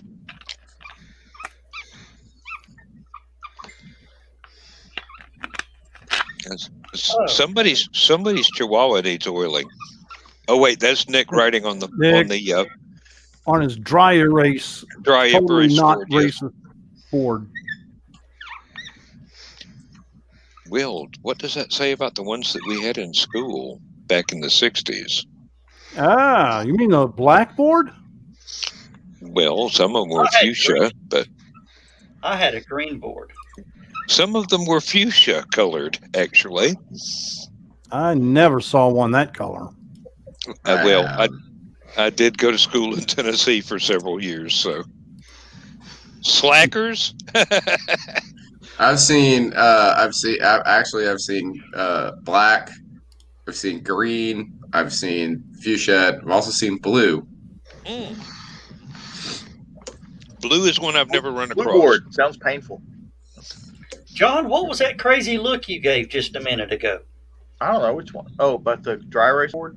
No, I heard somebody pop in for a second, and you looked down and had this confused look on your face. Oh, you had your little thing down there. So I am so not touching that line. This is You're not not supposed the to after touch show That yet. little thing either. Hey, Dan, please don't touch my little thing. This is not the green room. Look who's here. Hey, hey, there's Joseph. my hillbilly. speaking of authors that need to be plugged, Yay! That just sounded wrong. Wait. Okay, What have you got against William? that sounded really wrong. Yeah. Hey, and you know what? Okay, a gin and tonic is a very good drink. yes, it is. Yes, Okay, it is. Quick question though, just personal preference, but I'm going to ask, what type of tonic water? Whatever the wife picks up at the store. There you go. Probably Schweppes. It don't have to That's be. the good. Interesting thing about Schweppes, it I have contains no idea. quinine. It contains quinine, as it should. Good tonic water does, but quinine, Schweppes tonic water glows in black light. Yeah, it's UV reactive. So if you go to a bar and order a gin and tonic with Schweppes tonic water, it glows when they bring it to the table. Whatever If she they've got gets black does lights. glow. So And it is part of an old cure for malaria, or not a cure, but a treatment. Quinine, yeah. Which is why gin and tonic is the official British drink of going anywhere other than Britain. Where they're- They don't drink the local water. B, Uh-huh. they drink gin. So Yeah, and there might be mosquitoes there. Oh, and There's hello, always Brian. mosquitoes there. Writers, yeah. Hey, I wonder sometimes, our government has this thing about dropping hundreds of thousands of mosquitoes into a southern state to test biological warfare agents. Okay. Does any other country actually produce mosquitoes to drop on their populace other than the United States? Weaponized mosquitoes? I wouldn't put it past them, but I don't know of any. I mean, think it is a if I government. They remember are the evil. If I remember the numbers correctly, since the 1950s, the United States government has actually dropped, I think, 500 million mosquitoes in the state of Georgia. Like Yeah, we most of them needed wind up in more my yard. mosquitoes. That's, Well, now they're bombing Florida. Florida is getting mosquitoes. Oh, The and bad thing is that invalidates the experiment is that I work in a fiberglass insulation plant, so I don't notice the itch. Mosquitoes can bite me all day long, and I don't even know. Skunk, are you sleeping? No, Nope. You look I'm like you're just talking kind of too much. zoned out and sleeping, man. no. William, we threw a plug up, and this was the picture I posted for Three Ravens Publishing and Abducted by Dan Hollifield. And we also plugged the Android Girl and JTF 13, and I couldn't read that bottom one. So what is that? Oh, the bottom one Critters is of Unusual Size. right. Critters of an Unusual Size by J.F. Posthumous. It's a good little novella. Now, since you threw up JTF 13 and the Origins cover that was there, that is actually free until Monday. If you go out there and get the ebook now, you got it for free. Cool. And currently, as of a few minutes ago, we were at number 5. And it's slowly climbing the charts. And where is it? Where can it be gotten free? Over on Amazon. It's sitting at number 5 right now. I'll be bringing my Kindle home from work tomorrow, and then I will get my copy. Mr. Roberts. Does it have to be on Kindle? Can you download it to your computer, or does it have to be Kindle? Well, it's on Amazon for free, so I guess it has to be Kindle. You can get the Kindle app on your phone, and then it'll show up on your phone and on your Kindle device. Yeah. Or Okay. there Robert. is, if you have a Windows computer, you can get a free Kindle reader for your Windows computer. Yes, John, Mr. Roberts was a great movie, but Yes, it what? was. Won't let me. Okay, Mr. Roberts, I noticed that you have won some sort of award that was posted on your Facebook page. Would you like to tell us about that? Oh, what? It wasn't necessarily an award. I was like honorable mention for Writers of the Future. Yes. That is wonderful. That's getting right on up there. And right there, JTF 13 Origins Anthology, the thing that kicked off JTF 13. I guess it's showing, isn't it? It hasn't made it through here yet. Not yet, no. Okay, well, I'm sharing it. So that's on your end, Joe Dog. Did you share it to YouTube or Facebook? I just shared it to the stream. I don't see it. Probably Facebook. Wait. I see it. I got it, Joe. All right, you get it. There you go.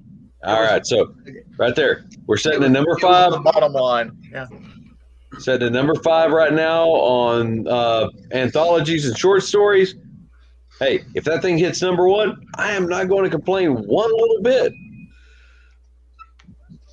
Cool. Who'd we lose? And well, okay, now interesting story.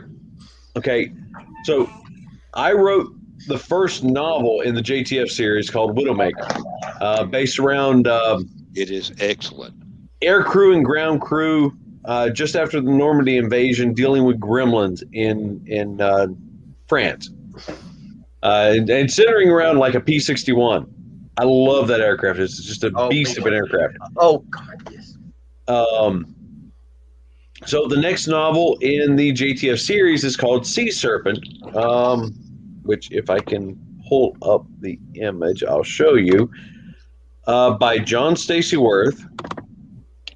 And it was supposed to be releasing this month, but we're kind of winging it right now because John is setting in the ER. Well, not really ER, I guess. He's in the cardio lab.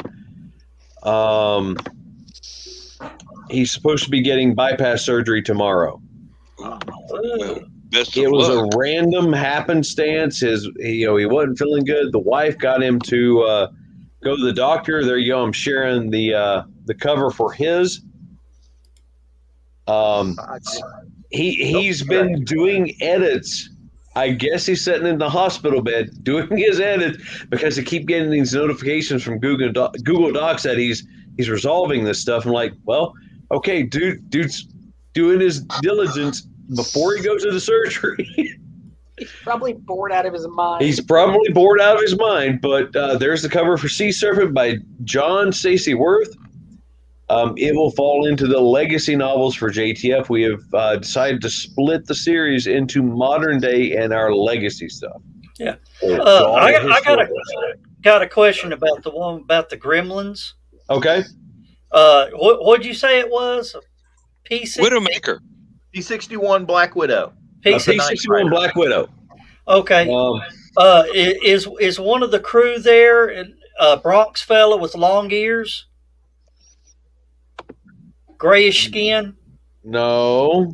Okay. Oh, no, Bugsy's not there. All right. Leave it to me to get the reference. Leave it to the Yeah. old part to get the reference. Yeah. All right. You Since, can't since talk you're, bad since you're about them bringing it unless up, you are one, and you are one. Yeah, I know. since you're bringing it up, there you go. I shared the cover for Widowmakers. That is a wonderful book. Let me tell you, I've read it like 5 times now. Oh, really? I did leave a review, didn't I? Yes, you did. Thank you, by Good. the way. Good. Though that review is no longer attached to it since Canon Publish relinquished control of JTF. They signed it over to me at Three Ravens, and Amazon no longer transfers the reviews. So I'll have to do another one then, damn it. Yeah, hey, that would be appreciated. I tell you guys, this is an excellent book. The characterizations are just absolutely believable. The dialogue is natural. Yes. Beautiful plane. Possibly the God, sexiest airplane of World War II. Yes, and they were designed. They were the first aircraft with a radar installed on board. The A models had had 4 50 caliber machine guns on the turret up top, and they had 4 20 millimeter cannons underslung on the fuselage. The B model ended up getting rid of the turret because of buffeting. They had a lot of issues with it. It was the same turret system as used in the B-25s. Mm-hmm.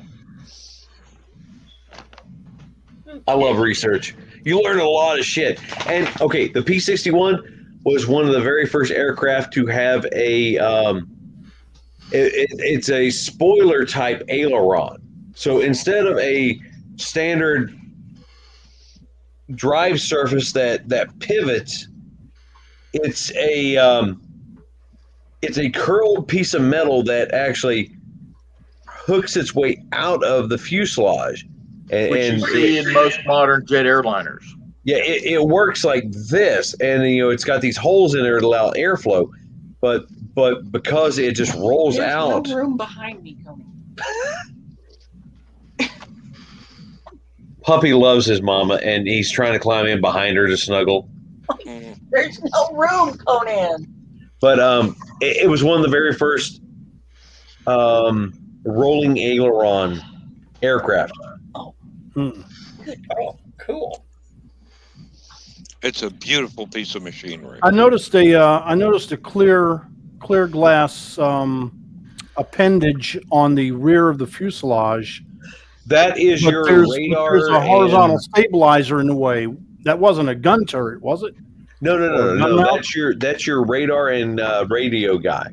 Okay. Okay, so it's a Here's a 3-man window. crew originally. You had the pilot, you had the gunner who sat just behind the pilot and operated the turret, but you also had the radio and radar guy in the very back who could take over the turret control on that aft end.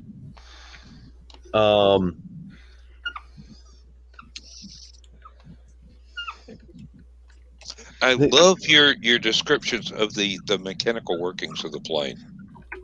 I really do. That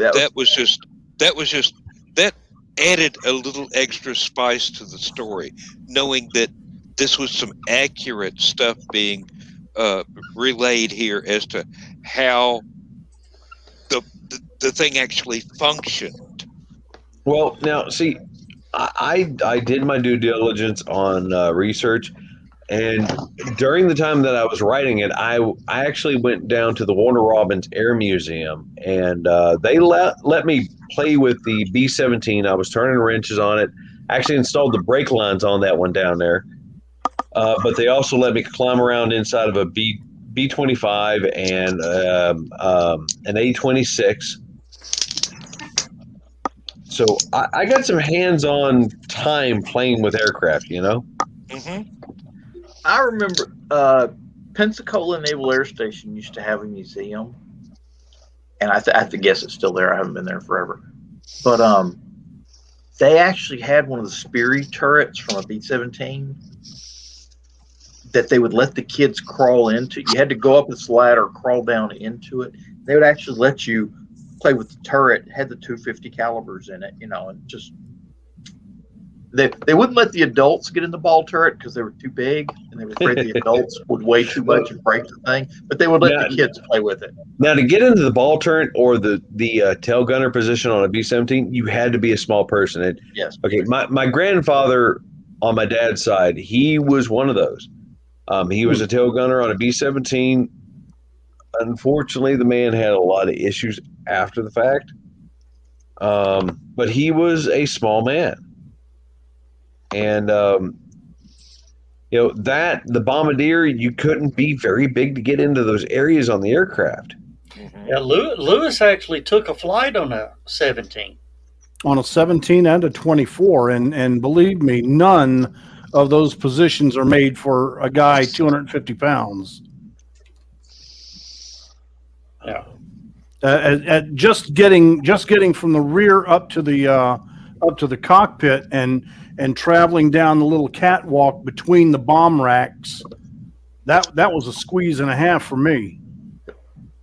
But I wasn't gonna lose my chance because they were letting us get up into the turret, and the turret wasn't even there. The turret was gone, so I literally poked my head out of the top of the aircraft and shot video At 300, all around from the top of the aircraft. at 350 miles an hour, right? Yeah, and about 2,000 feet. Well, about 3,000 feet. Yeah. Up to World War II, they used to have. Well, actually, after World War II, they still had them. They used to have on all the long-range airplanes. You saw this little glass bubble up top, Mm-hmm. and a lot of people don't know that was where the navigator would go with the sextant to take navigate sun and star readings to figure out where the heck they were. Yeah. And that was a standard thing on all the aircraft.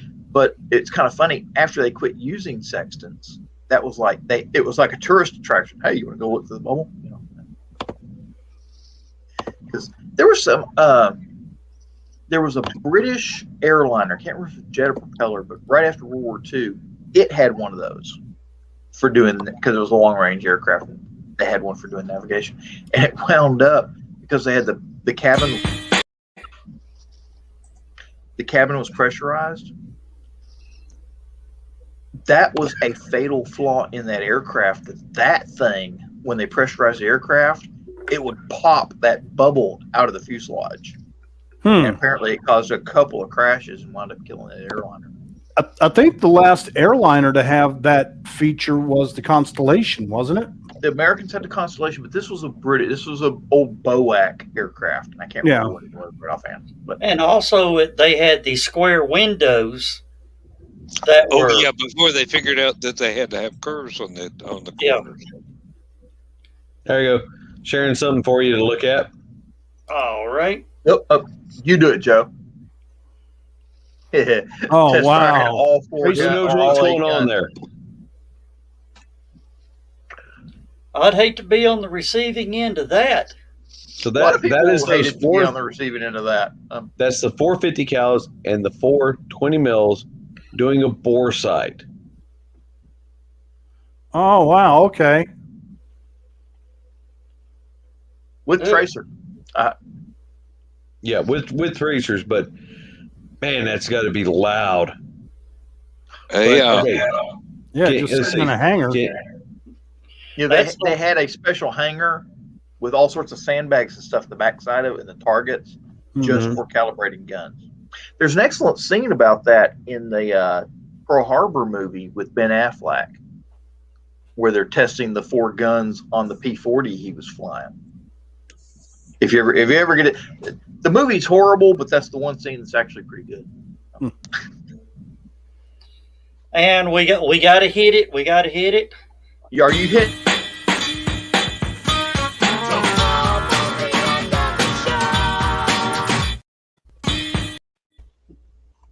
Well, once was enough. I was trying to save John some embarrassment, but It was too late. Hey. Oh, I can work a sock puppet with no hands. yeah. I ain't What- touching that line. Which You're not reminds You're not supposed to. that reminds me of the Sesame Street meme with the Count looking in the mirror, and you see the hand. You- One ringy dingy. Yeah. Well, everybody, thank you for joining us tonight. We found Joe, by the way. Yeah. I didn't know we'd lost him. Well, he But, was yeah, AWOL at the beginning of the show. Do what? I just said you were AWOL at the beginning of the show. Yeah. Well, right before the beginning. Yeah. My son decided to tell me he cuts yard for extra money. Mm-hmm. Decided to tell me he needed gas because he's out of gas and he's got like 5 yards to cut tomorrow at 8:15. Oh, so you had to go down and get a tank, a can of gas for the Yeah. lawnmowers. And he only uses 100% gas on his lawnmowers. Good idea. Well, Because the alcohol stuff is crap. tell me about it. All right, we're going to close the show out. We're not leaving or going anywhere. We're going to close this show out, start the after show. Lewis, I guess you're headed to bed. No, I've got to do the news for tomorrow morning. Oh, okay. I meant to ask you about it. What do you think of your coworker opening a bar? I meant to ask about that. I think he better find a really good manager that he trusts because he ain't going to be able to stay there at night when it's the busiest. No? He's staying on the radio. He's still doing his 6 to 10 shift. I mean, I wish him well, but I don't know. It's going to be hard. If you got to get up at 4 a.m. to get to work, it's going to be hard Well, to be tending bar. He's pretty much indicated that he's not coming back to the studio. He's Really? going to continue doing his show from home, but maybe he'll just set up his recording gig at the bar. At the bar? That'd be a good Whoa. idea. Yeah. We need to do that. Hey, all you Joe. need is a little bitty room. Hey, Joe, we Yeah? need to set up stupid o'clock at a bar. Well, once things calm down, which is probably about July, we will. All right, we got to wrap it up, guys. Lewis, thanks for being here. problem. Thanks, everybody. We'll be right back with the after show. Just for everybody watching, sit tight. We'll be right back.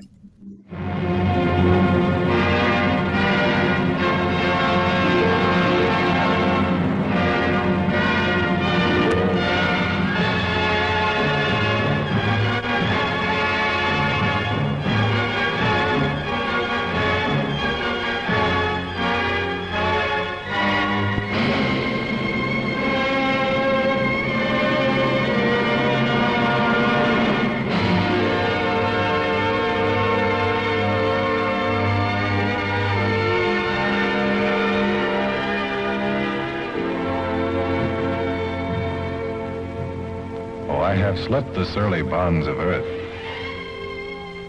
and danced the skies on laughter-silvered wings. Sunward I've climbed and joined the tumbling mirth of sun-split clouds and done 100 things you have not dreamed of. Wheeled and soared and swung high in the sunlit silence. Hovering there, I've chased the shouting wind along and flung my eager craft through footless halls of air. Up, up the long, delirious, burning blue, I've topped the windswept heights with easy grace, when never lark nor even eagle flew. And while with silent, lifting mind, I've trod the high, untrespassed sanctity of space, put out my hand and touched the face of God.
We never left.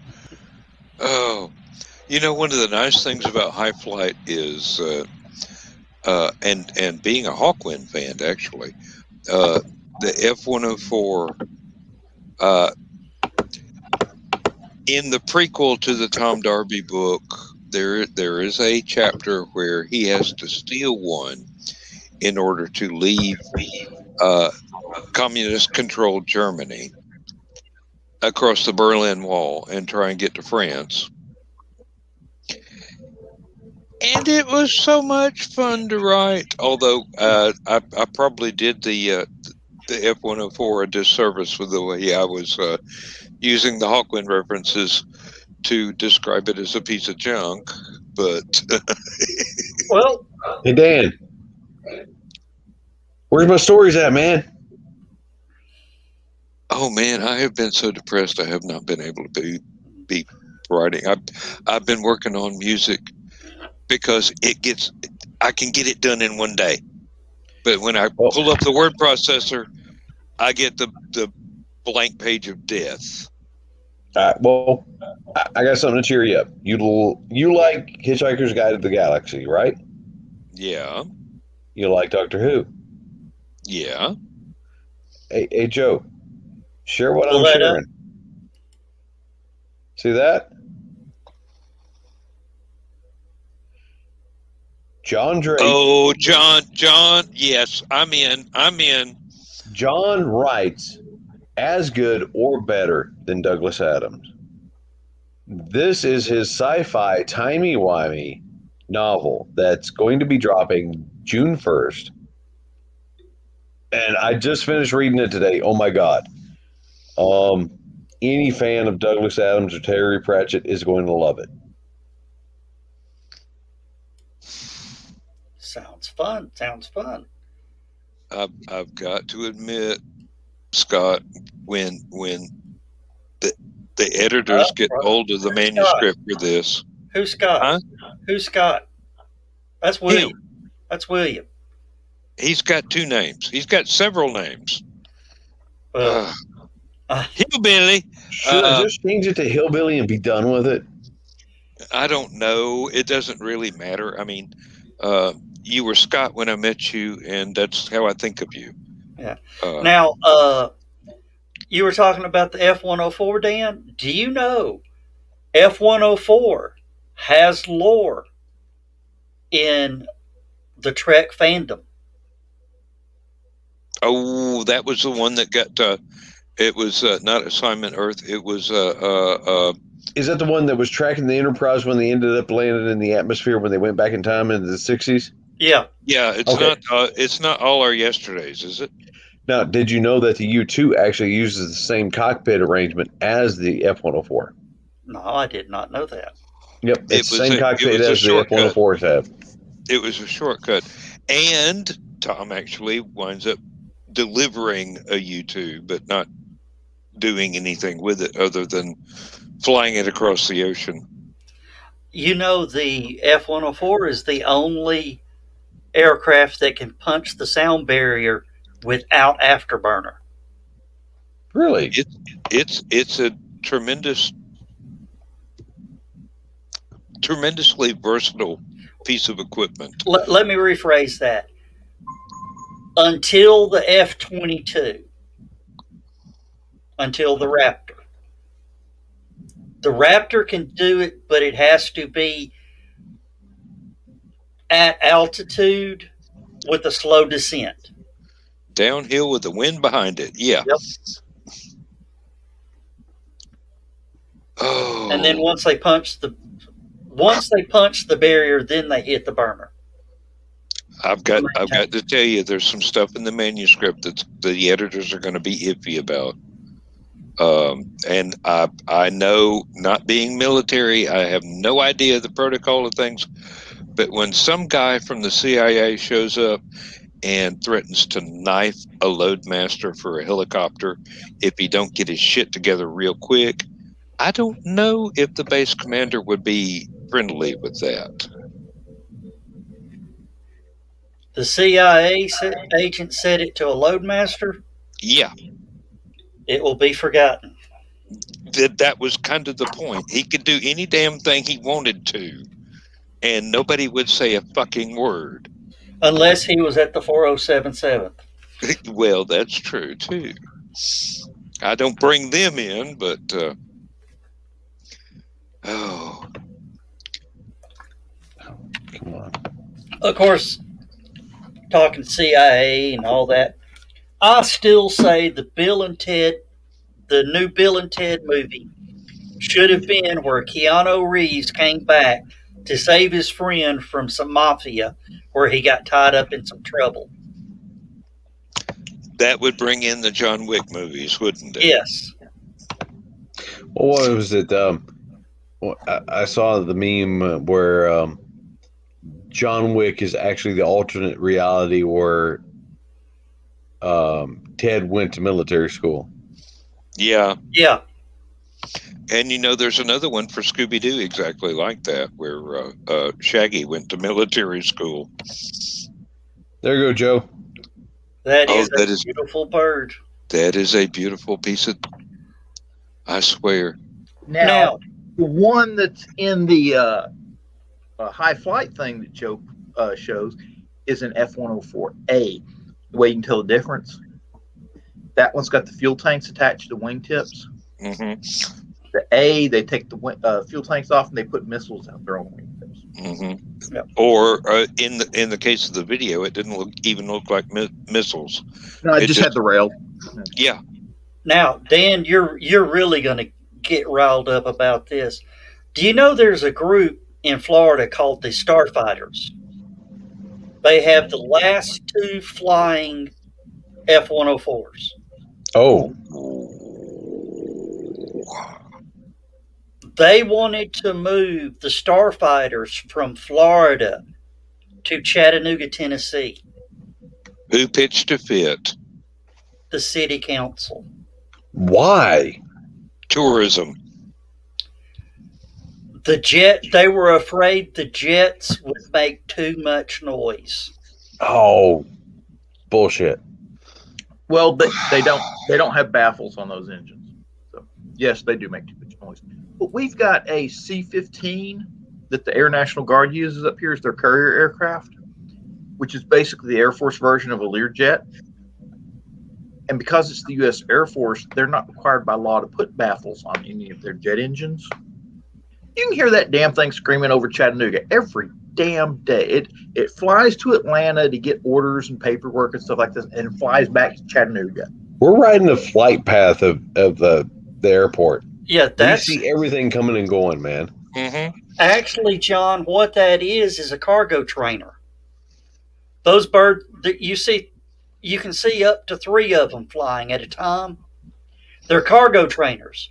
There's a switch on the dash between the 117, 141, and C5. And the plane will fly like that.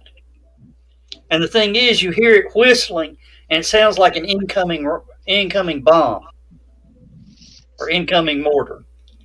It has a yeah. Anyway, that's how the Air National Guard gets all their hours, other than flying that C-130 around all damn day, which they were doing. We're in a flight path for all kinds of stuff for the base near Atlanta. I don't remember the name of it right this minute, but I've been there to watch an air show or two from not on the base but close by, and there's some impressive shit going on there. There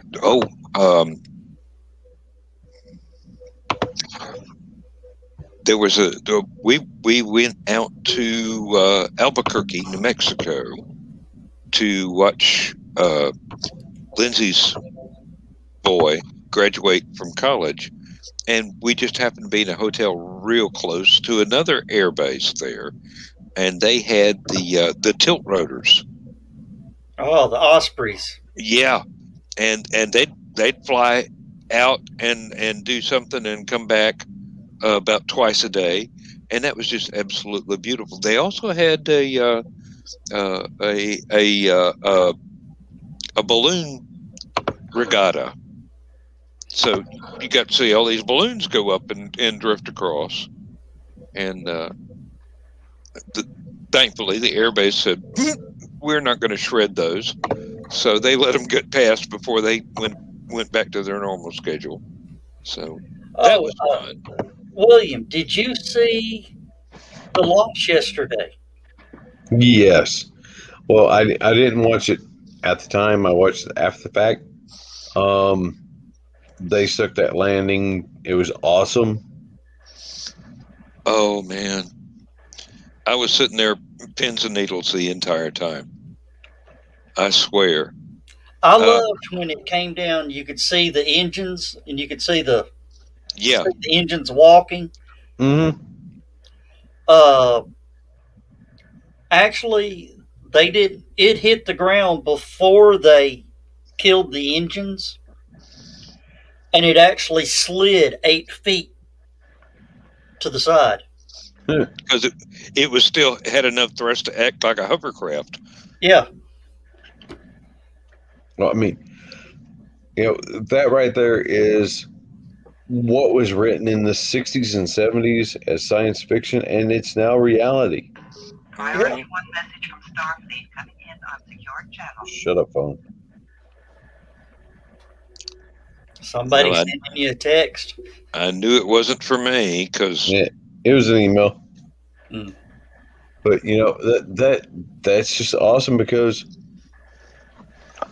science fiction writers back in the day, they have fueled the imagination and caused the inventors and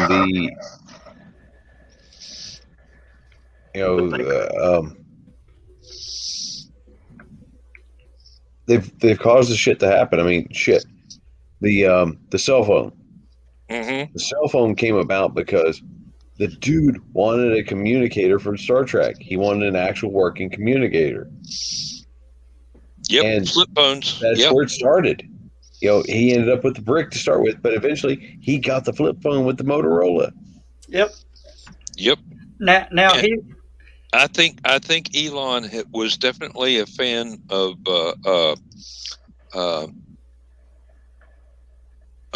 Tom Corbett, Space Cadet, and Rocky Jones, Space Ranger, because Starship sounds like the spaceships from Rocky Jones. Yeah. Now, you want to hear something real funny? Everything that Elon has done has been done in only 19 years. Yeah. And, they're planning on going to Mars. There's a damn good chance that they're going to make it. Oh, yeah.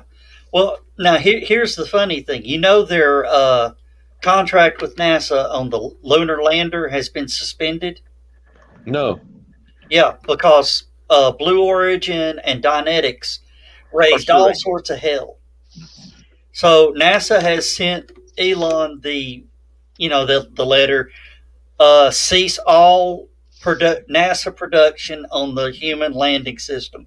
Elon sent him a letter back that says, okay, well, we're planning on doing it anyway because we're going to need it for our moon base.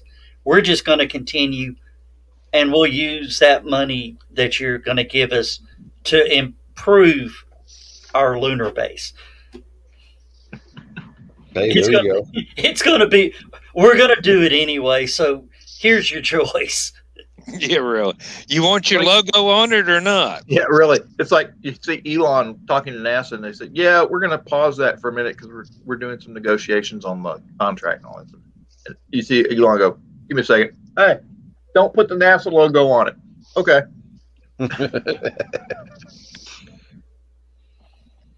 Call the paint shop. We got an adjustment. Yeah, call the paint shop. Call the paint shop. Paint that logo. Paint over that logo. I'll be right back. Me too. It's empty. Well, my bladder's full, so. All right. Well, we got one person watching on Stupid O'Clock. Thank you for staying in there. It might be Bill. I hope that ain't me. What? I hope that ain't me.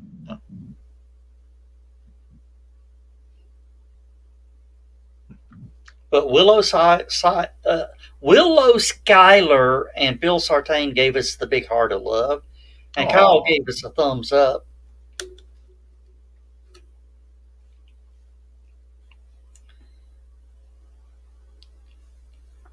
Oh man. Well, Biden said he was going to pull all those troops out of Afghanistan. They started pulling troops out of Afghanistan. Yep. And everyone's saying, well, aren't you worried about the Taliban trying to retake the place after you leave? And they said, no. There's a, they're negotiating for that. And the Taliban has been attacking Pakistan, Afghanistan and Pakistan the whole time that this has been going on. And they actually took over a dam today. It's the second largest dam in Afghanistan. So the U.S. is sending more fighter planes in there to do what fighter planes do. All right, replying to something.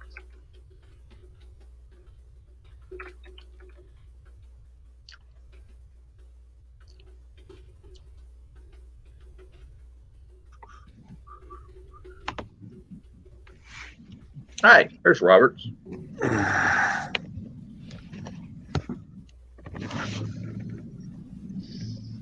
I got still have Mr. that- Grumpy. I still had that bad military habit of calling everybody by their last name. That's not such a bad. Oh, will you stop? Oh. That chin is "You don't love me anymore." Okay. And thank Well, Mom for having the banner up there. I appreciate that. Huh? John's got the Halicon banner up there. Oh. Are we having Holocon this year? Yes, we're having Halicon this year. The vendor's room is open. Application is on the website. I wouldn't mind having a few publishers in there. Oh. Shoot me an email so I don't forget, because I'll probably forget. Yeah. And just to give you an idea, you would be getting 1 6-foot table, right? Okay. I'm not sure. Well, 1 6-foot table's $100 for the weekend. Mhm. Of course, that is it also includes one badge to everything, also included. Okay. All the food, all the drink, the entertainment, and additional badges are 30 up to 5. Oh, it's not bad. No. Excuse me. Pleasure. Oh, I don't know where that one came from. I actually felt like my soul leaving my body. Don't do that. I don't think that was a soul. I think that was just some of the natural methane your body produces. Oh, there's a channel I watch on YouTube. Oh my God. This guy just bought a big warehouse to do his cars, shoot his car videos in and all that. And I was thinking as I was watching, I said, man, I would love to just go be his camera operator for a week. And the video that he shot, took like 2 or 3 days to shoot. I know they had Taco Bell twice. You'd have been run out of that garage. I commented on it, that, I was going to volunteer as tribute to, be a camera operator for a week. But you guys eat Taco Bell too much. And I noticed there's not enough exhaust fans on that back wall for me and Taco Bell to be in that same building. And then right after it, I said, and my wife just agreed to this. The comment back from him, he laughed, commented back, and says, "Thanks for the heads up." Oh.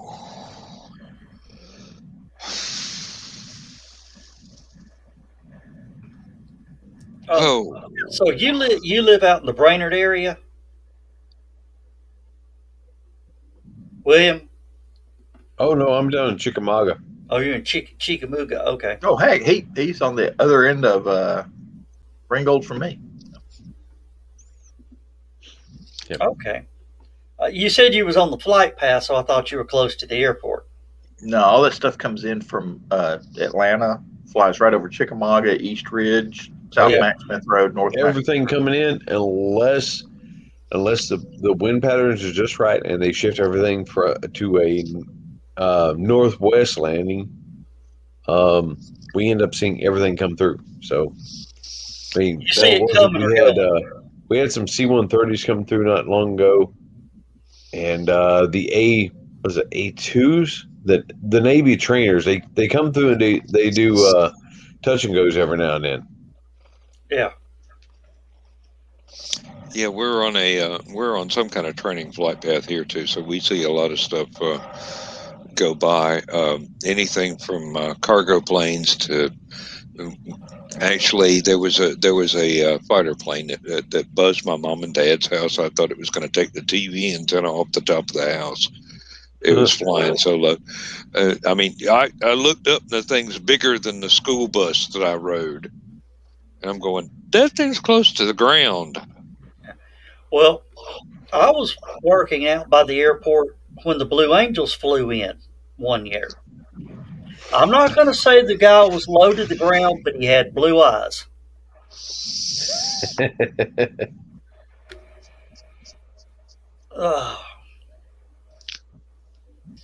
I mean, there's nothing like getting buzzed in a dump truck by an inverted F-18. Yeah. Well, Now, you could try plowing the field with the tractor and pulling into the shade of the only tree you didn't cut down for this field and looking up and seeing a Goodyear blimp right over your head. I miss those things. Back when we were living in Orlando, we used to see them all the time. Well, it wasn't even a football weekend where they would normally be in the Athens area. It was just one going somewhere, and he just drifting along, and I didn't know it. And I pulled the tractor up and shut it off because I had the radiator all full of dust and everything. I wanted it to cool off so I could get to the house and hose the radiator out. And I look up because there's a shadow going over me. I go, that's a big cloud. Fucking blimp right over my head. Now, where's he headed? Oh, have you ever been down Airport Road, William? Where? Chattanooga Airport Road. Out by the airport? Out by the airport. The north end of the runway. Okay. Airport Road is over by 153. Yeah. I worked for the city. I was on the guardrail crew one day. We were, trimming the guardrail all, right across the end. And all of a sudden, hot sunny day, all of a sudden it got dark and cool. And then the noise came. And we looked up and there was a C5 coming over. That's exactly what I was thinking. When a C5 is in the air, the Earth rotates around it. Yes. You remember when the cargo doors were blowing off those things and they were crashing in the 70s? No. Well, I'm not sure if it was C5As or what, but there was a military cargo plane that was having a problem with the door latches, and the cargo doors were popping. No, they had a problem with that on the original C5s. C5s. Well, needless to say, there's nothing like watching 5 people try to crawl into one drain culvert.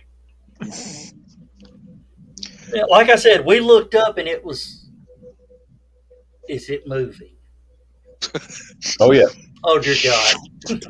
See, when I was at Seymour Johnson, we used to hang out at the end of the runway and wait for the aircraft to come in. And when a C5 would come in, I mean, it felt like days that it took for the C5 to slowly fly its way over. Yes. And you could see everything. You could see the rivets and the screws and everything else.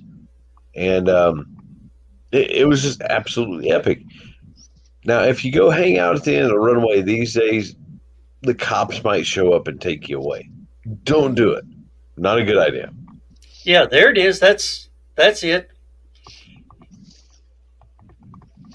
Well, the reason that I brought up the cargo door problem was that back in the 70s, my dad was in a machine shop. He was given the job of making the replacement door latches to keep the cargo doors I closed. remember you mentioning that. Yeah, and they were huge things. I mean, as long as my arm, great big chunk of metal, and it was a really simple piece of mechanism. And Dad made them. I mean, he didn't design them or anything. He was handed the blueprints and went to the machine shop and cut the parts out. And I saw them stacked up, the finished ones on a pallet ready to be shipped out. They had to be X-rayed and everything to make sure they didn't have any flaws. And after Dad made the parts, damn plane stopped crashing. So I figured he did something right.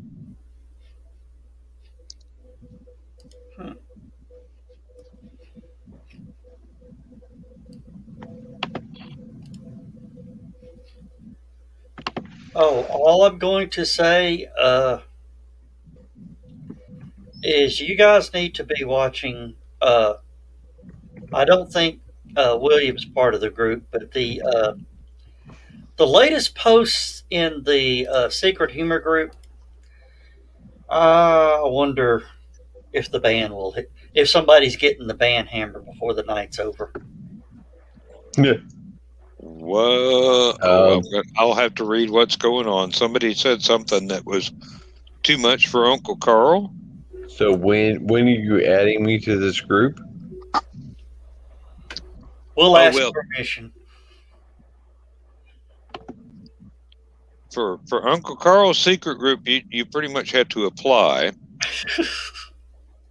and then you received the evil bishop's benediction with you really know what you're getting into here, and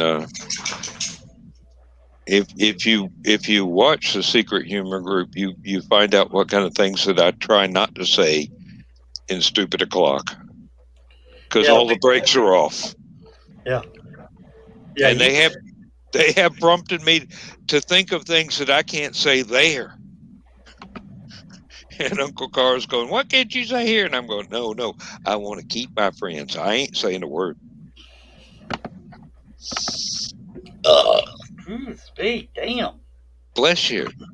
Hey, I'd much rather you shout out "bless you" than "demon be gone." No, I only say that when I'm writing typos, or that when my beer can's empty all of a sudden and it wasn't expected. Okay, I'm going to bail. Check out JTF Origins. Go get your free copy. You guys be good. I will catch you all later. All right. Well, I'm sending you an invite right now. Awesome. How the hell did I get out of here? Shit. Leave studio, bottom of the page. Leave. There it is. Yep. Cool. All right. I'll take it easy. Invite sent. All right. So I don't remember turning down ops for this group, but I am very sorry now that I did. Well, I think somebody might be able to hook you up with that. Yes, well, it's just, and I'll probably learn enough to where one day I'll have my own show and be boring as fuck. Yeah, Joe asked me to put up a notification letting everybody know the show was going to be on tonight. I've never done that before, so I had quite a learning experience before the show started. Okay, yeah. I don't know exactly where Joe gets the links, but Wow. the mechanics of the thing can be copied from the group, but Uh, the actual link itself can't be. All I'm going to say is when you go check out the Secret Humor group, be sure to watch the one with the dad and his little girl. I wish you'd wait till I swallow before you say those things. Oh no, this kid's in deep shit for what she does to her dad. Really?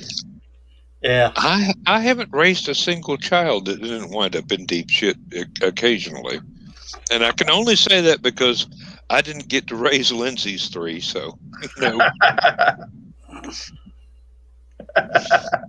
I like that one. they were already in their 20s by the time, well, in Michelle's case, in her 30s before I met them. So, oh, Sean got in deep shit early on when he came to visit his mother, and got on my computer and found out he was surfing porn sites, and I rigged up the computer to where it was one of those where you actually had a key to turn on the keyboard. I rigged up something to where when you booted the computer up, it would come up with a bright red screen that said, press any button to format the hard drive. This will erase all information on the computer. It didn't, but without that key to turn the keyboard on, he would never known that. And I think I scared the shit out of him at least twice, thinking he was going to fuck up my computer. So he was only 10. No, that's when you come to. Oh, he's 10. Never mind. He was. Now he's in his 30s. I mean, mid 30s. I was going to say, if he was like, college age or whatever. Oh no. That's when you say, kid, I thought you were looking at porn. What's this stupid crap? Look. Check my bookmarks if you want to know where the good shit is. Exactly. PersianKitty.com. No, goddamn, I shouldn't have said that out loud. Oh, it may not exist anymore. It's been a long time.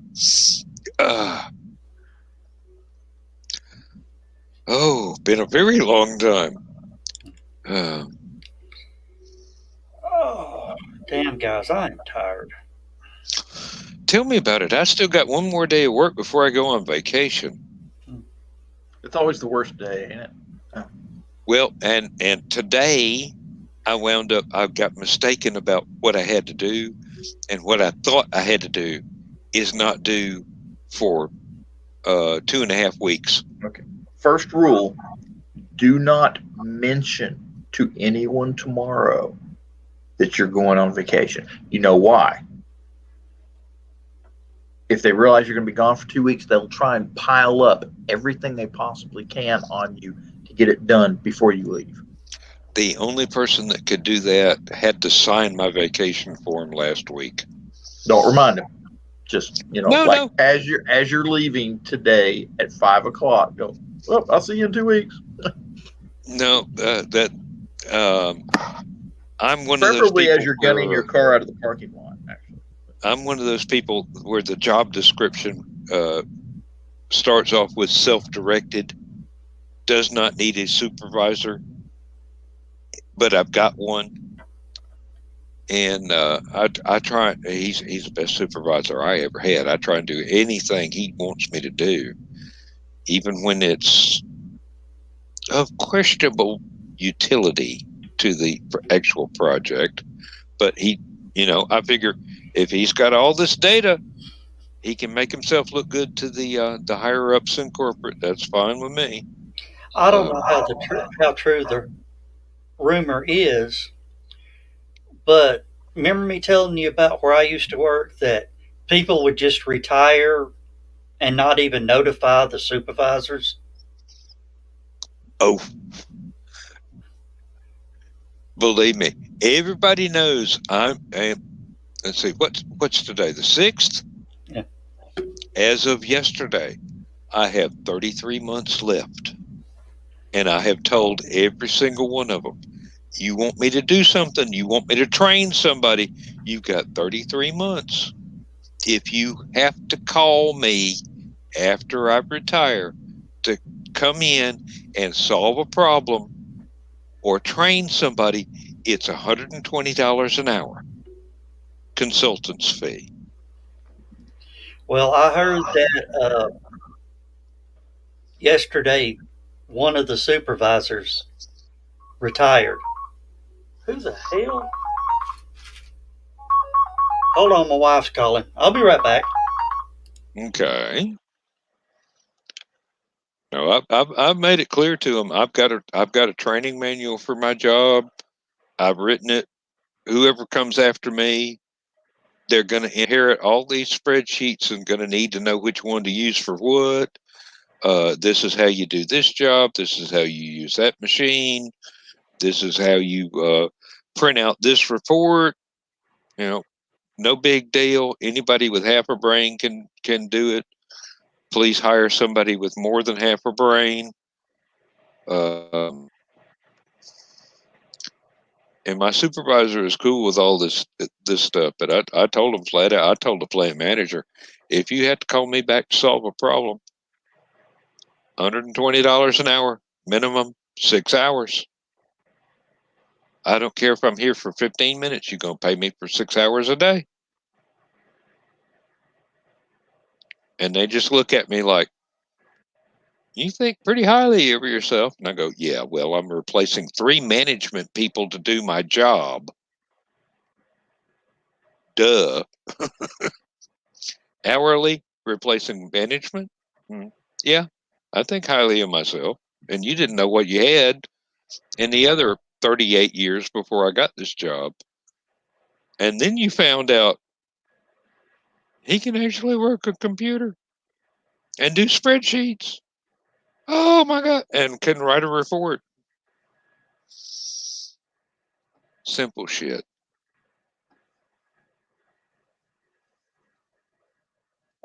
But I don't think any of our cell phone jockeys we've been hiring can do the same sort of thing.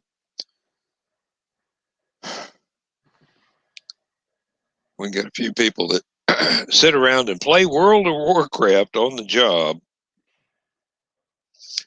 rather than doing the job. Thank God it's not the one I do. It's something else entirely different. But, oh man.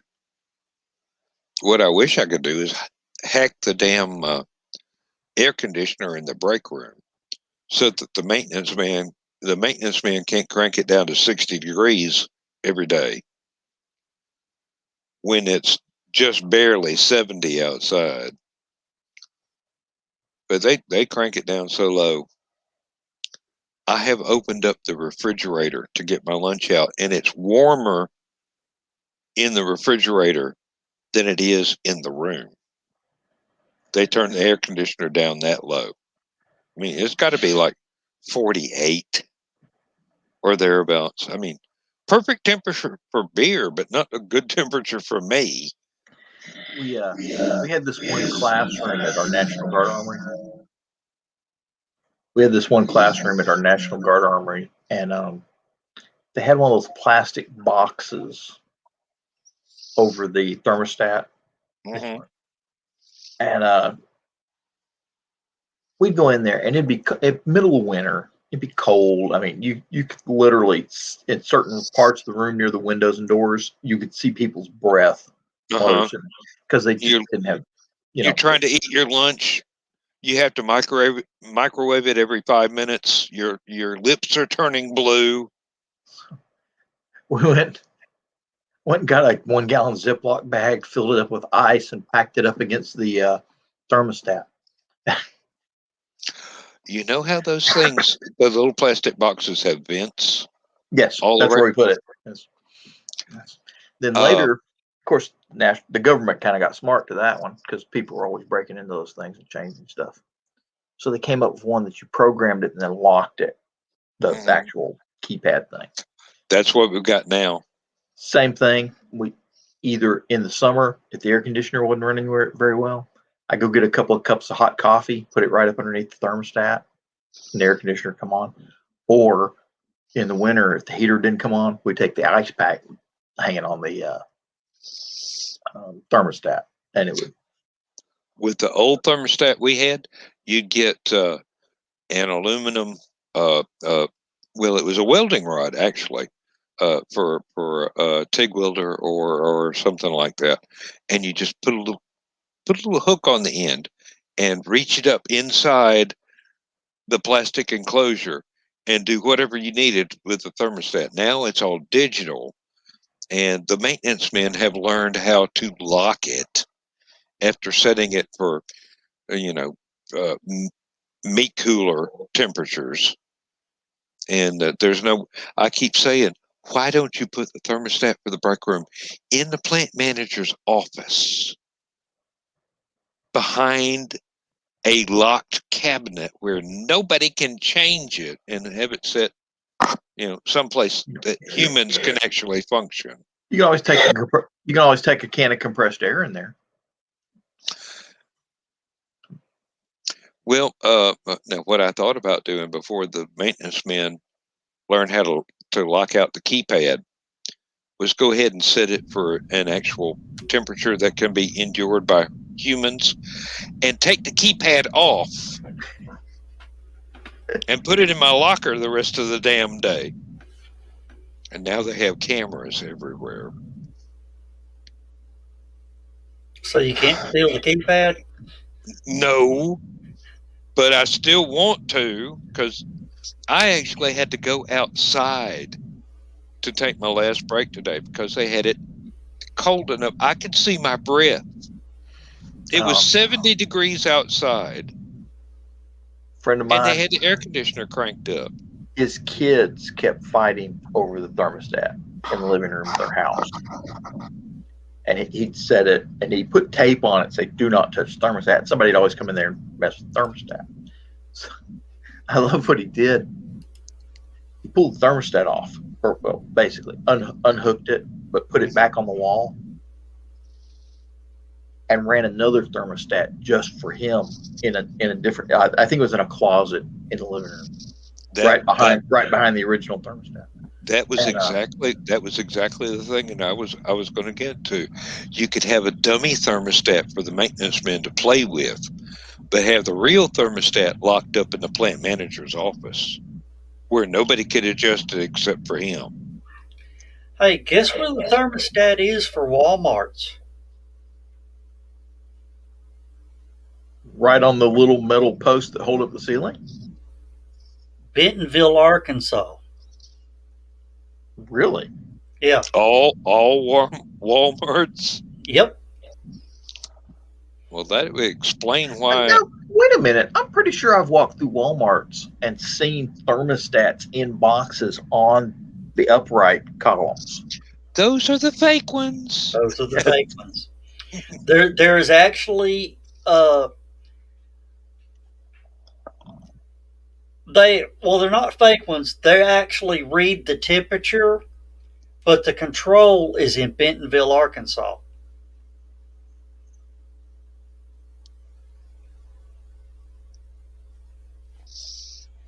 That's genius. I don't care how greedy those folks are, but that is genius. They're going to set it according to the budget. Exactly. Mm-hmm. Well, of course, Walmarts have to have a certain temperature because of the grocery store section.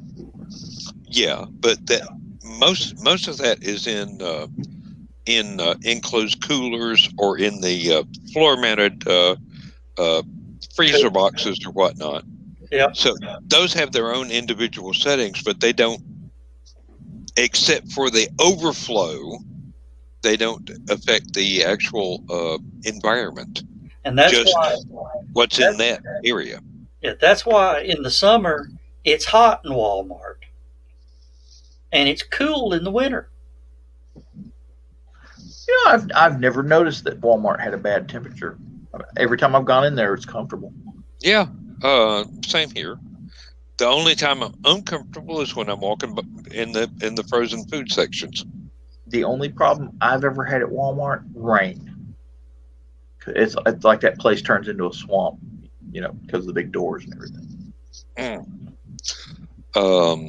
We have the same thing with the warehouse at work, because all the overhead doors are always up, and most of them are broke and they can't ever be closed, which really boggles my mind, because corporate has decided we need electronic security locks on the break room and the entrance to the employee hallway, and they're going, "Oh, this is in case of an active shooter," and I go, "It's a glass door set in a glass wall. You think that's going to stop somebody with a fucking gun?" Of course, they're French, so I'll be glad when Europe ever develops its first civilization. Yeah. Of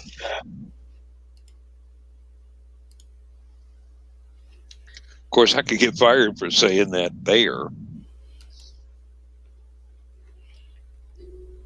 Oh, I'll be glad when the Earth finally comes up with a developed civilization. Well,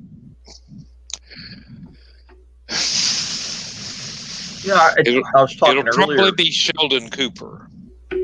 I was talking earlier about that storm that hit our house. Yeah. I've been looking at some news feeds. Apparently, it's knocked a bunch of trees down and hurt a bunch of people here in Chattanooga. Huh. Well, damn, I hate that. There's enough damn suffering in the world without weather causing more.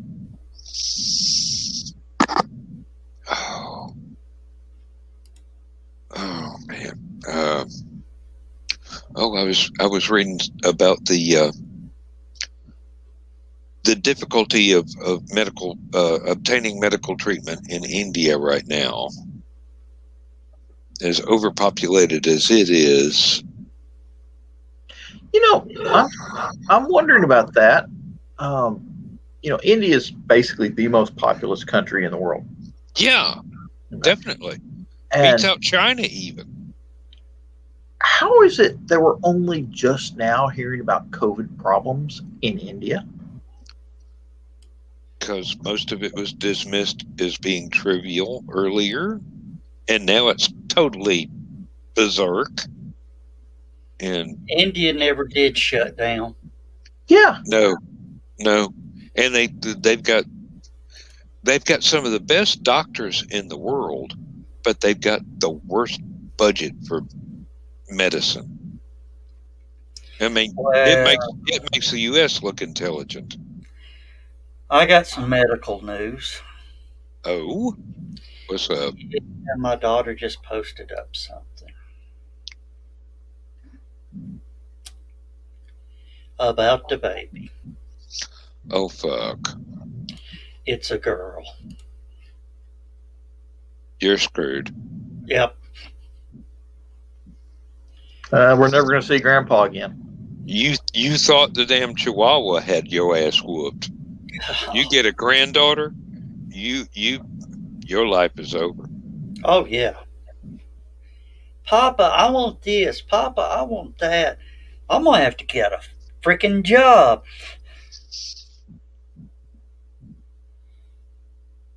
Yeah, 2 or 3, I would say. Because I've got grandchildren. Let me tell you. Oh. Of course, I did find out one thing. The other day, the oldest granddaughter, the one with cystic fibrosis, and the grandson got in a fight. You know what it was about? I haven't the faintest idea. Harry Potter. Which aspect? Which was the better house?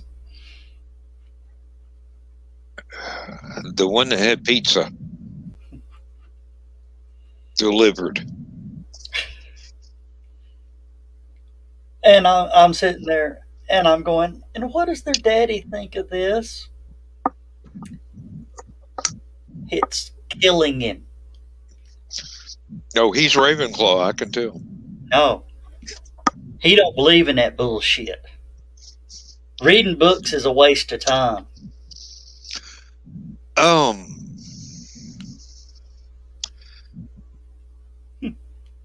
Canvas, quicklime, and a shovel. That's all I'm saying. A little bit Why of duct not? tape might help. Why not canvas and about 18 dead car batteries? Well, if you've got a boat, but chicken wire would be better. No, you're still digging the hole. You just bust the batteries on top of the canvas. No. No, my boy. Chicken wire, fish trap, boat, out in the river, out in the lake. See, you can't throw the batteries in the lake. I was just going to use the battery acid on. Well, you don't need batteries. we're You just need a couple of concrete blocks. We're still alive. We're still alive. Sorry about that, everybody. Me and Dan are studied true crime for many decades. I know exactly how to do this stuff. Yeah, we're just discussing a possible a book. Yeah, Yes, discussing a book. Oh, and believe it or not, is it that?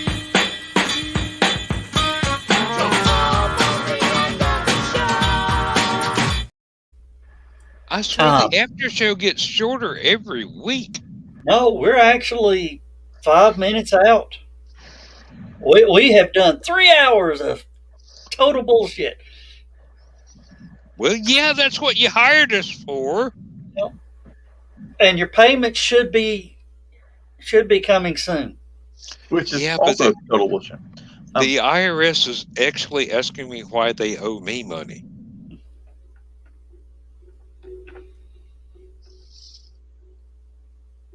All right. What do I got to know to get to figure out how to do the ops? You'll have to give me a tutorial privately, I guess. Yeah. It's pretty much I'm going to send you an email to log into. Then once you log in, it's going to request a code. Then you send me a message saying I need the code. Then I give you the code, and then you log in, enter the code, and then so it's basically the IRS website all over again.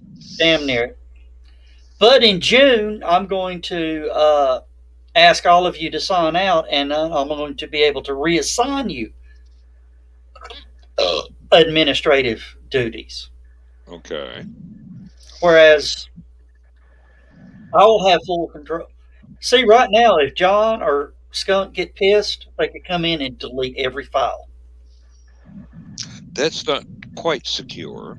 No. With the new one, certain permissions will be given. There's one permission. Yeah. That you would have super ops, and guest admin sort of thing. Yeah.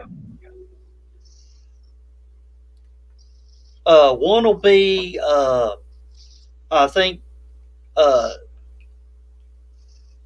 certain people can schedule and delete shows. Some people can come in and add and delete files. Some people can only start and stop the show. Yeah, StreamYard found out that somebody needs to be, one of the extra people on screen needs the ability to start and stop the show. Because the guy that created StreamYard, the channel owner. Yeah. No. Yeah, he was the channel owner. The guy that created StreamYard, excuse me. Yeah. He was the channel owner of that show. His power went out. Left the... That's never happened before, has it? Left the co-founder just sitting there going, hi. He couldn't in the show. He couldn't bring up any comments, anything. He's just like, oh boy. Technical question: is there a central repository of the files that you use, or do I have to download them, keep them locally They're all right here on the site. on the site? Banners, Okay. brand, and stuff. Yeah, all the rim shots, all the I'm sorry, sweetie. Honey Badger doesn't give a shit. See, John did that. I did. Yeah. Well, I certainly didn't. I 'Cause bet. I I bet it was Dan.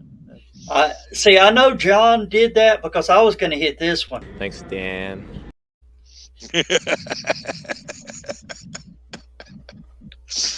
Yeah, well, all right. Well, I do need to learn all this in case I actually have to create my own show sometime. Like,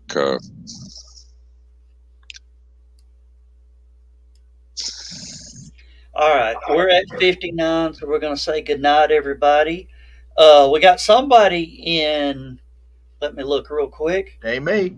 They're on my page, so whoever tuned in from my page, thank you. Probably Facebook. Yeah, they're on my Facebook page. You tuned in just in time for us to say good night, everybody. Say good night, everybody. good night, everybody.